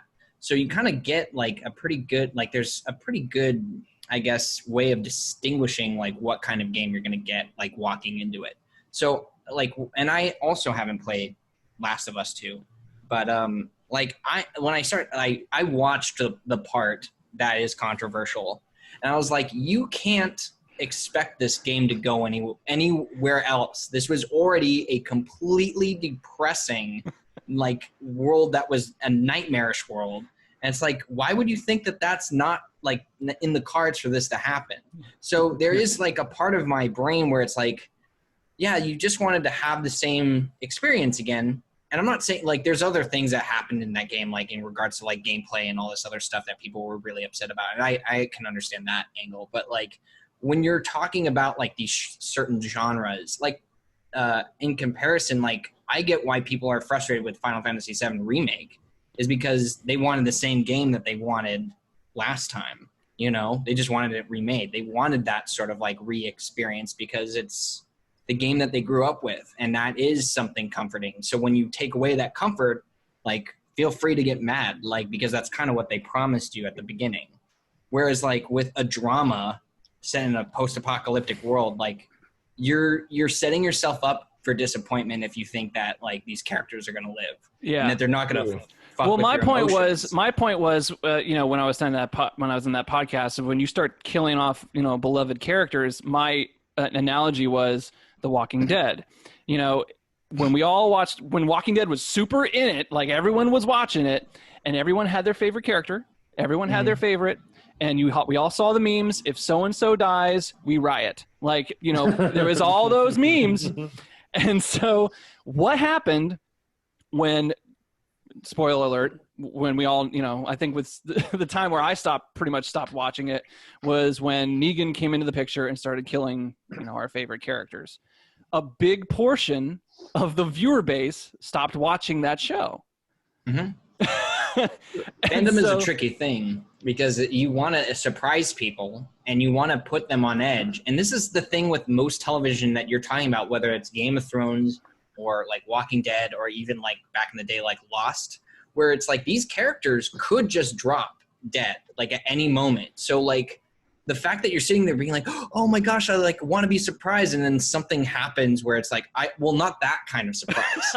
That's what people say. I don't want that kind of surprise. I just want the surprise I wanted. And it's like, okay, well then I don't know what to say to those people. Like, I understand being upset, but this is the thing that just with the fandom is this happens. So how far away are we from the game where like Mario has to sacrifice himself to save the princess? Like, is that where we're all headed? Is that? Wow. I think we're gonna get one where Mario just sacrifices the princess because he's saved her enough times already. He's tired of it. And he's just like, He's you like, know learn what? how to fight. Take a Krav Maga class at some point. You just want to hang? Like, you want to get a pint? Like, Like, been doing this a while. Like, give us a Mario game where he becomes a grief counselor and he's talking to Peach's family. He's talking to like Waluigi, and he's like, man, like I have some like brotherly issues, and he's like, you know what? I haven't talked to my brother in like so long. Like I should ring Luigi up, and then it's like he's hung himself in the, like the back or something. Oh God!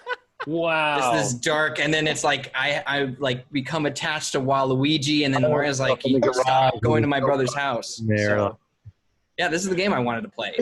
Oh my god! I thought we all were on the same page here with playing Mario, and now I'm surprised. Turns out to be like Dracula. Like, I was thinking just Mario makes friends with Bowser or something. You just went far left. I know I took it a little too far, I think. No, that's the plot twist. That's the M. Night Shyamalan plot twist in Luigi's Mansion. It turns out that Luigi was dead that the entire time. He just opens the door, and it's just his body on the ground. And just like, Bruce Willis. Yeah, Bruce Willis voices Luigi. He looks in the mirror, and it's just Bruce Willis there, and he's like touching his face. He's like, "Oh my god!"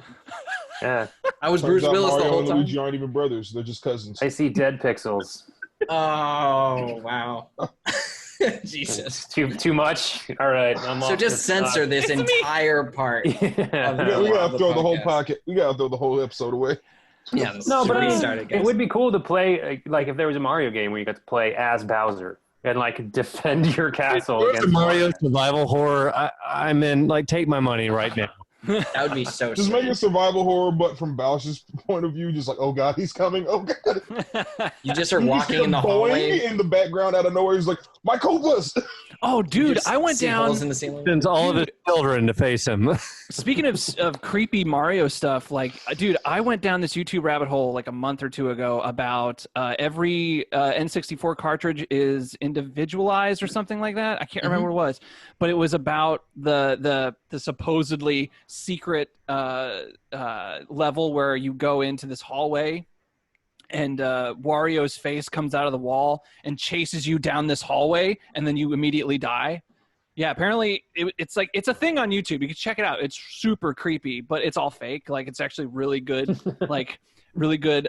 Developers like editing a few things, and it's like it's supposed to be like this creepypasta story, but yeah, it's super weird. But on this okay, so on this like story thing, I think it's because in video games storylines started out usually is just always following the hero's journey. The classic, storyline of like the hero rises up and, what's the guy's name who actually wrote the hero's journey? Does anyone know? Dane, you read. the hero's journey. The hero's journey. It's this gentleman who went across all of the world and researched all of the religions and tried to figure out like what is all the religions from like Islam to just random religions and he tried to figure out like what is the common denominator between all of these religions and these stories that were told over thousands and thousands of years and how they stay. Joseph Campbell. Thank you. So yeah. So the video games back in the day was the classic story of the hero's journey where the hero comes out the end and, through an adventure and he's better for it and everything like that. And so lately, with modern storytelling, people want to put more realism in their narratives, which is fine. But, like they're the biggest movies and TV shows for a reason because they do depict realistic storylines. But I think, I don't know, for video games, like maybe I'm just old school. Maybe I just like, I do like that feeling of coming out through all the through all the hardship and coming out at the end and being like, we made it. Right. I think we play because we crave resolution. Like, man, we're getting deep now. Well, I wonder how much of it is because you don't want to feel like you played a video game all day and like got nowhere. Like you want to feel like you accomplished something. You can like justify playing the game. There's a sense of like, I did something today. That's a really good point. Yeah, because but I would say even like arguably like the story of like any of the Souls games is downright the most depressing thing that you can think of. Like there isn't any resolution. There's not even really a good sense of like every story that happens in that game resolves in the worst way. I want to save this kid in Bloodborne. Turns out like at the end of her plotline, spoiler alert, she gets eaten by a giant pig in like a sewer. Like it's the worst thing on the planet. But those games have a solid sense of resolution just through the fact that the bosses are so fucking hard that after beating one of them, I remember every single boss in that game. I remember how long it took me, and I remember how good I felt after that game was over. Like it for how depressing it is, that was the resolution that I got from the game. Yeah, but you're right. Yeah, sometimes the sense of accomplishment in the game is just beating it, not getting through the story, like not finding out what happens. I made a video on this exact thing where every time that there's a new Dark Souls or Sekiro, Shadows Die Twice, and that's when I made the videos when Sekiro came out, and people were like saying like, I really want to enjoy this game, but I can't because I suck. So please make an easy mode. And the developers were like, no. And so people were, upset. But I can totally understand people who are just like, I'm not playing the game for the sense of accomplishment. I have other avenues to do that. I'm like, whatever. I'm a video editor. I'm a this, whatever. I want to play a game to actually get somewhere, but also enjoy the story that's being told. Because it is, video games now are basically taking their place as storytelling things to the point where like it's even more immersive because you're actually in control of these characters. You're not in control of characters in Breaking Bad, but you are in games like The Witcher or Final Fantasy VII Remake, or you're experiencing the narrative. The narrative is just as important as getting from point A to point B. I think that's like probably like the truest sense of like of a video game where it almost feels like you're in this, like I'm like even like looking at Mario where it's like the princess is gone, you go to save the princess, you find the princess, the day is saved. That sort of like beat for beat thing. And the beauty of video games and just like in general media, like whether it's movies, television, is that there is a market for all sorts of different ways to experience a video game. So like you can have that's why Nintendo is Nintendo.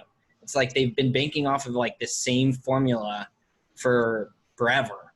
Like in terms of like gameplay, in terms of like simple story structure, maybe not so much with like Zelda now, but there's just like that market and they just do that one thing very, very well. And then you have like your From Softwares and then you have your like Square Enixes where it's like, I guess how this conversation started is that when you walk into a game that is already marketed as this one type of game, there should never be this false sense of security that you're going to get anything other than what you're paying to get. That's a good point. There's a huge amount of, and like, again, going back to Remake, it's like, I get why people are upset by that. But like anybody who buys like Grand Theft Auto and is like, why am I allowed to like kill people? Like, why don't the lights, like the traffic lights work? And why is that guy running a red? It's like, you're completely missing the point of like, you've obviously stepped into like, it's like a mother like picking a game for their son and it's like, is there nudity in this? And it's like, it's M-rated. So it's like, you should be informed. You should be, you should. Yeah. And there's a catalog going back. So Oh no, you can find that stuff. So which game should Bible Adventures rip off now? The sort of the newest they need Leisure to- Suit Larry, I think. I can only imagine, dude. Like, I can only imagine what Bible games there are now. Are there any? I'm sure There probably are. I'm 100%. I see my dad playing it with my nephew. Oh, there you go. There you go. They're alive and well. Those Dude. games. Yeah, there Well, should I be just like a Witcher-style Noah's Ark game where you're going around. To be I would fair, like to Final see- Fantasy X had a very youth groupy vibe to it, but Let's all laugh together now. This next game coming out for the next gen console is just going to be a youth pastor simulator. Oh my God. I He mean, goes everywhere with an acoustic guitar. you could hack a Dig Dug ROM so that you find like the plates that what's his name who founded Mormonism. John Found- Smith. Yeah, just found out in the American West, just dug up, you know. I want a Probably Metroidvania Bible game. That's what I want. oh wow, good cross. Yeah. Yeah. That seems like a good fit for that genre. Make it a little We need creepy. more games about Crusaders. But Wasn't there? Or Isn't just there? lighten the mood. Isn't there a fighting game on Steam that's nothing but religious figures fighting? Yes. What is Yes. it called, Quentin? What? Oh, God, I can't think It's of the name. I can't gods. think of Something it like either. gods. Gods. Battle of Gods or something Battle like of that? Gods or I think something. Yeah. It's something along that line. But yeah, I'm not Jesus 100% is in it. Like, Jesus. Jesus is in it, and his weapon is literally just splinters of the cross. Oh my Jesus. Like, God. because whenever you like pick him as a character, like he comes up from the ground on the cross and then like rips his arms off of it, but like it's just big chunks of the wood are still stuck on his hand and it's still nailed there. Oh my I mean, to be God. fair, I hate splinters, man. Like, I wouldn't want that. Like, Yeah. Yeah. I didn't know that this But, game was like- going to have splinters. yeah. Can you- Power of Christ compels you. Like, is Moses in it? Like, what is Yes, an Moses is old, in it. like an old dude with a stick? Okay. You have Yahweh. Yeah, but Aaron sort of helps him. Got Moses, Thor, he's in it. He's like smack you over the head with big stone tablets or something. Yes. No, Yeah, he my uses the God. tablets as a weapon. No. Yes. As many. Oh. But, I have I think one of his moves he can literally summon God. oh my But God. Muhammad's not in it, is it? I don't think I don't so. think Yeah. they went that far. They didn't go Yeah, that far. you're gonna not you're gonna found. get some resistance. They don't Yeah, want yeah. to. His face is just off screen the whole time. He's like that shadowy figure in the background as like, is he a secret boss or something? What if he's like the Whoopi guy from Mortal Kombat 2? Whoopi. He's been there all along and we just haven't seen it. Oh man. I was going to ask very quickly because we were like at the beginning of this conversation, we were talking about games that we were playing. I actually went back and played Super Metroid. Have any of you guys played that game? Man, I never got into Metroid as a young kid. Only Metroid game I played was Metroid Prime on GameCube. I haven't That's a played good the Prime series yet, but I too, Shane, have just not touched the series of Metroid at all. And because I have some time to kill, I was like, I'm going to just try a genre of game I just haven't touched and start with like the big hitters. I played Super Metroid, Zero Mission, and Metroid Fusion. And I got to say that that's like some of the most underrated, like, I don't know how underrated. I know that they're regarded as like classics, but those are like, I can't believe Nintendo even made these games. Like how like crazy they are. Super good. And if you haven't played them, I would start with one of them for sure. yeah, Super Metroid. It's been a long, many moons. Well, yeah, No there was dialogue or anything. I mean, Shigeru Miyamoto, man, like in the good old days of the SNES, man, he was bobbling up. Like the whole Star Fox was done because he saw some kid. I think this was in some documentary that I watched. He saw some kid figure out. I think was it. Vector It was the high. shapes. It was the yes. It was in the High Score documentary. I think where I guess it was someone had hacked it. Someone had hacked it. Nintendo found out about it. They brought them over to Japan and they said, how did you do this? This should be impossible. They showed him and they were like, show us how to do that. And then Star Fox was made. Yeah, and then they spent like they just were, I guess, there, and the guy, he's just an English dude from like London or something like that. And he's like, yeah, so he would come over there and be smoking and like telling me like yeah, there need to be foxes, and I was just like, it's a crazy story. So for anybody who hasn't, Do we have any news on a new Star Fox? Like, I feel like would be rumored, alleged retro games. At this point, do you want a new Star Fox? Yeah, I do. Yeah, I'd play it for sure. As a matter of fact. Corneria right now. Did you guys play the Wii U one that came out? No one played the Wii U. Yeah, I that's played Star Fox Adventures, and that was a mistake. yeah, that was the one that really brought the series down. I think I've only played 64, and it's still like I love the game, but I never touched the Star Fox 2. I think the only good game that came out of the Wii U is Xenoblade Chronicles, and I've never even played that game, but I've heard nothing but good things. The second one was really cool. Yeah, My my buddy was like, anime-esque. yeah, my buddy was like, Xenoblade Chronicles is one of the best games I've ever played, and I've yet to play it. It's just been re-released on the Switch, so that's on my list. Wasn't there Smash Brothers for Wii U, or was that for? Yep. Yeah. That's where Cloud and Bayonetta were like DLC. This is the first DLC Smash Brothers where they had. And they had the little like board game mode. Yeah. That was pretty fun, actually. I liked that. The Smash Tour. Was Cloud Grunt in that one? There's a fair amount of it. Of grunting? Yeah. Yeah. Oh yeah, there's a ton of it. Yeah. 10 out of 10. You know, from way back when I played the first Smash Brothers that I played on 64, ever since I played it, I had been dying for them to make a Final Fantasy fighting game. And to the point where like I would play Soul Calibur, and when it got to the point where you could actually like make characters to have like in Soul Calibur 3 and stuff, I would make Cloud and Sid and stuff because I wanted a fighting game so bad, and I thought it would be great. And I got so excited when Cloud came in because I was like, maybe they'll actually like get the licensing to just do a whole bunch of them, and we got Dissidia instead. And I've never played Dissidia, but I've heard like lukewarm. It's not. Yeah, it's entertaining for a minute. It's not great. Speaking of fighting games, did any of you play Jump Force? Yes. No. I've heard that people were very excited about Jump Force because it had Goku and a bunch of other stars of anime shows. My friend Zane told me about that. Yeah, he has it on PlayStation. It looked cool. It had a lot of hype in the beginning, but died out very quickly just because of the like inconsistency, and like people were getting annoyed by the servers because like you couldn't really.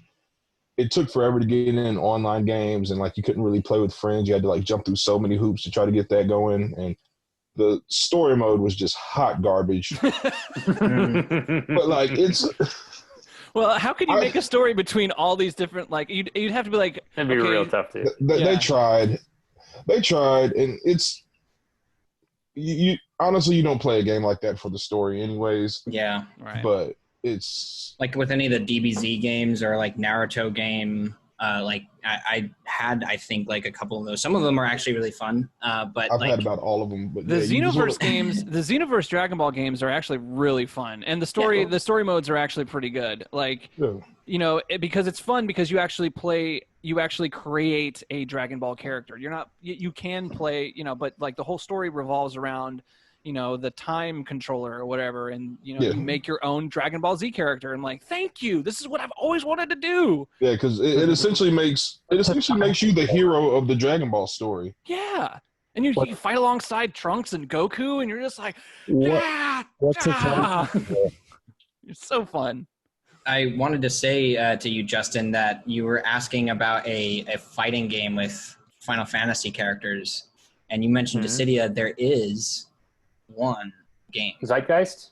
Is that Airgaze? Airgaze. Yeah. Not Zeitgeist. Yes. What was I? That would have been a better name because I was like, I'm silently typing in trying to find out how to pronounce this game.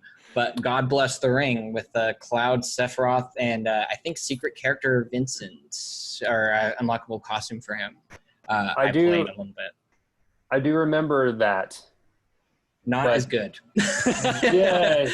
I do remember seeing that. But yeah, I would love like a Smash Brothers with just Final Fantasy characters. Dude, you know who should be an arena style game? Clay Fighter, really. Yeah.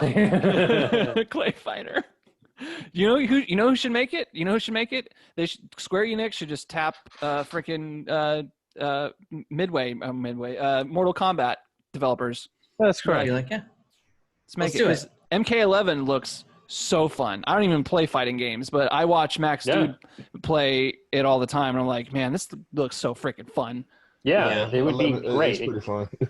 There is a very odd expectation of and maybe this is just my bias because I love Melee and I play a little bit of Ultimate now for Smash Brothers, but I feel like with any of these games that come in, there's this unreasonably high expectation for these games to be able to be competitive to a certain degree too, which I guess is sort of the answer of the Dragon Ball Fighters, which was the only game that came out that was is regarded as a competitive fighting game, So when these games do come out and people are very excited and then they are watching it and they're I don't see playing this into the foreseeable future, but it's an unreasonable expectation just because Melee has survived for 15 some odd years from release, and it's people are still playing the original too. Yeah, it's just true. Yeah, it's very high expectation for these kids games. Did you guys see the? I do think as much as I would like to see a Final Fantasy fighting game in that sense, it would have to be done by somebody like Mortal Kombat because those characters their movesets and their skills are so complex that it would have to be dumbed down severely for it to work. And and also just proper representation too of those characters, almost Smash Brothers level of nods and character movesets and stuff like that. I think you'd want, which is why Dissidia just boggles my mind. I was like, what? This could have been the easiest thing for you guys, and you made it into some sort of what is this? What is the problem here? And then they're well, we don't want to make the future DLC for this last Dissidia game that they just made because nobody's buying it. And it's because this isn't I can understand people who might like this game, but just from the outside looking in, it's why would you create a niche of a product? It doesn't make any sense. It's well, when you hit, they lose points, but then when you get it, and then you could do special. It's why did you do that? Where's my health bar? Just a health bar, some moves like a Ryu Shoryuken move in there, and then just call it a day, fellas. Does not need to be this complicated. It really doesn't, man. They kind of shit the bed on that, in my opinion, which doesn't matter. They'll be just fine without my money. Yeah, they're making money. Yeah. For those who are looking for it, it is on PSP, so go check it out. It's on PS4. I have it for PS4. The new one? Yeah. And it looks great, and it's kind of fun, but the system is just, it gets in its own way a lot, I feel hate to mention it, but Crisis Core has that vibe for me when I revisited that. It's did it need to do that? Did we need to go and do this whole complicated, ridiculous system? What was the development team behind Kingdom Hearts, wasn't it? All of the Kingdom Hearts games outside of the main series, I don't understand why they did what they did. Where it's you changed. I picked up Birth by Sleep. I was a huge fan. I played all of them. I didn't play the Game Boy Advance games because that was just so obviously just not going to be the same experience. It's this 2D sprites and all this other stuff. It just wasn't going to work out. I'm sorry to those who like that game. And then I picked up Birth by Sleep and the one on the DS that came out, DS and PSP versions, and those looked like the same game. But then they loaded it with this weird alternative gameplay. And it's that's the reason anybody is playing this game. Let's just be clear.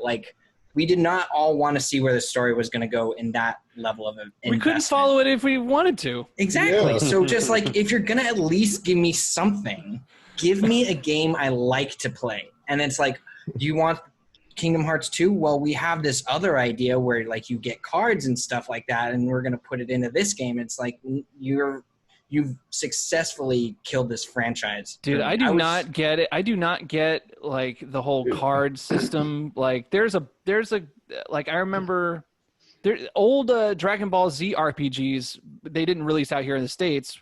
because they just said those dumb Americans won't be able to do it, and they were right, because I'm looking at it and I'm like, it's card, it's not like time. Well, hang on, yeah, it's like a card game, and it's all relying on luck. If I'm the best possible game that you can play. I mean, that's one of the big issues with Dragon Ball Heroes over here, is because that essentially was just a card game, and us dumb Americans weren't too fond on that. I just want to push one button and punch you in the face. Like Can I just mash this one button? But look here. I mean, come on. I mean, we're talking about Dragon Ball Z here. The storyline isn't very. It's not freaking Orwell. Okay, like, strong. I'm strong. Let's fight. It's like, all right, I win. Hey, are you strong? Let's fight. There's a game for Switch. I wish I could think of the name, but my buddy Alex told me about it. We played it, and the move combinations are the same across the board. Like, they do different things, but it's not like, oh yeah, for this character it's like down, down, back, A, B, B, A. But for the other character, if you want to do it, it's up, up, left, and then it's all like everybody has the same things, and it's actually pretty cool. I think that would be like the most accessible way to do that. They did that with Marvel vs. Capcom 3 is that they made like everyone's standard moveset to start a combo just going from one button to the top to the right and then down, and then that would set up anyone's first combo. So like you literally just went around and pressed the buttons in sequence, and that was it. So it wasn't any fancy moves. But like they had a higher bar with certain move sets, like as you got into it, but just from like an entry level thing, you could kind of just jump in. But I like that ceiling where it's like everyone just has the same move set in terms of inputs. That sounds like a neat idea. Yeah, it definitely. It's nice because it doesn't require. It brings in a big learning curve. Like, there's no real need to learn a game's mechanics at that point when everybody has the same moveset. Yeah, would you get tired of it faster almost? I think so, because that's one thing. I do play a lot of like different anime fighting games, and like each game has their own like bit of meta to it, to where you learn the mechanic first and then you learn the characters, and then that's how you get good at the game. But when everybody has the same moves, there's no real need to learn anything. It just essentially turns into button mashing. Well, yeah, but there's not that initial like steep learning curve. You can just hop right in and be like, cool, I'd like to try this character, I'd like to try this character, see what they do. That is true, but like that is also a danger for a game like that, because there's only so far you can go with that. I also think that there's like an inherent like interest, I think, in certain people to like, this is what we were just talking about, where it's like there's a certain type of game for a certain type of player, right? And so like I think, and actually ironically enough, and not to get too far into the subject of it, but like a lot of games that are fighting game like developers are having this difficulty right now where it's like, how simple do we want to make this? Because that's the problem, is some people will pick it up, find it too simple, and then just drop it, and then that means that they're not going to buy their DLC and all this other stuff. And then there's on the opposite ends, like a Tekken level, where it's like every character has like 300 fucking moves, and you got to like figure out like, and you're going to have to like literally open up the game manual. And do we just step into the Neo Geo? Yeah, dude. Man. Dude, Neo Geo. Wow. What a cool idea for a console, though. Man, like, you guys are huge, those huge cartridges. You're not lying, Q. You're not lying.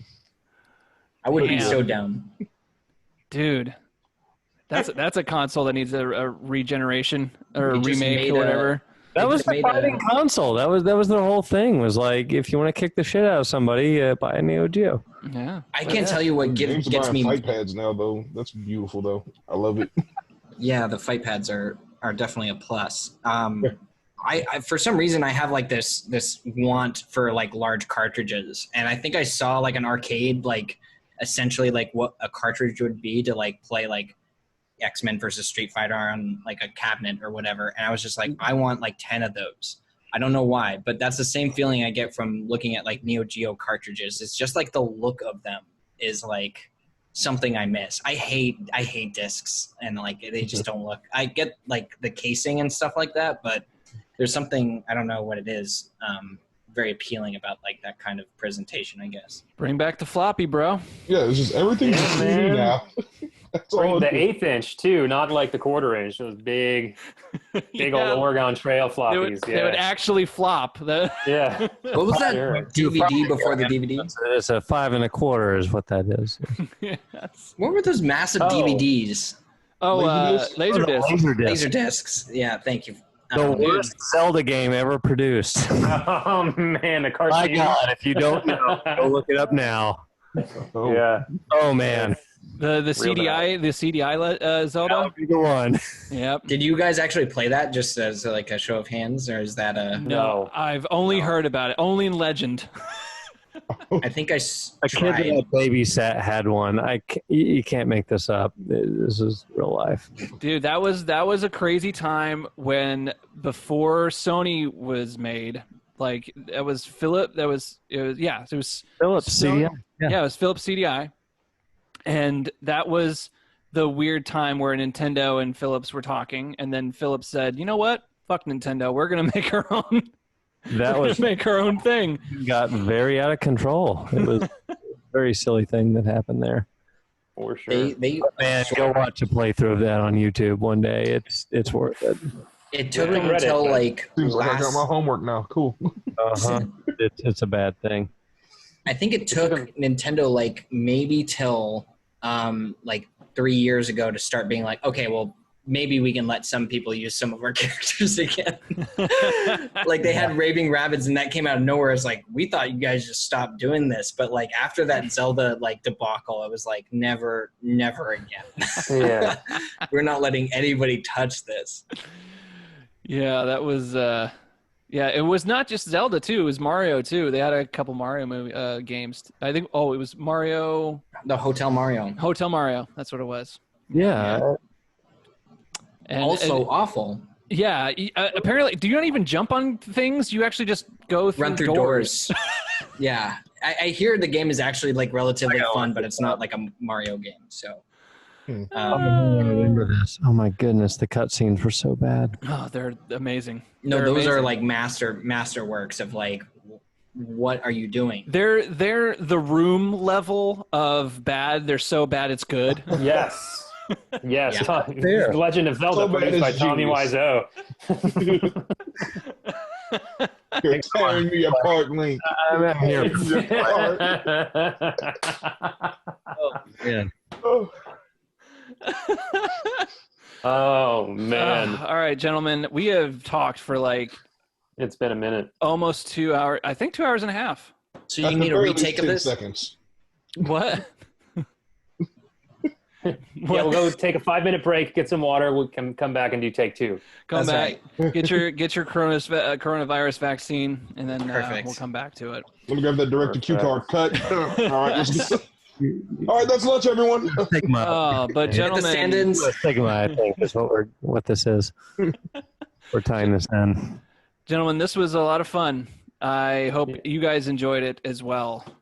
It's good Yeah. to just talk to you all again, man. Yeah, dude, this is Yeah. so much fun. I love it. It's like, hanging out in the room, but not really. Just a lot more setup.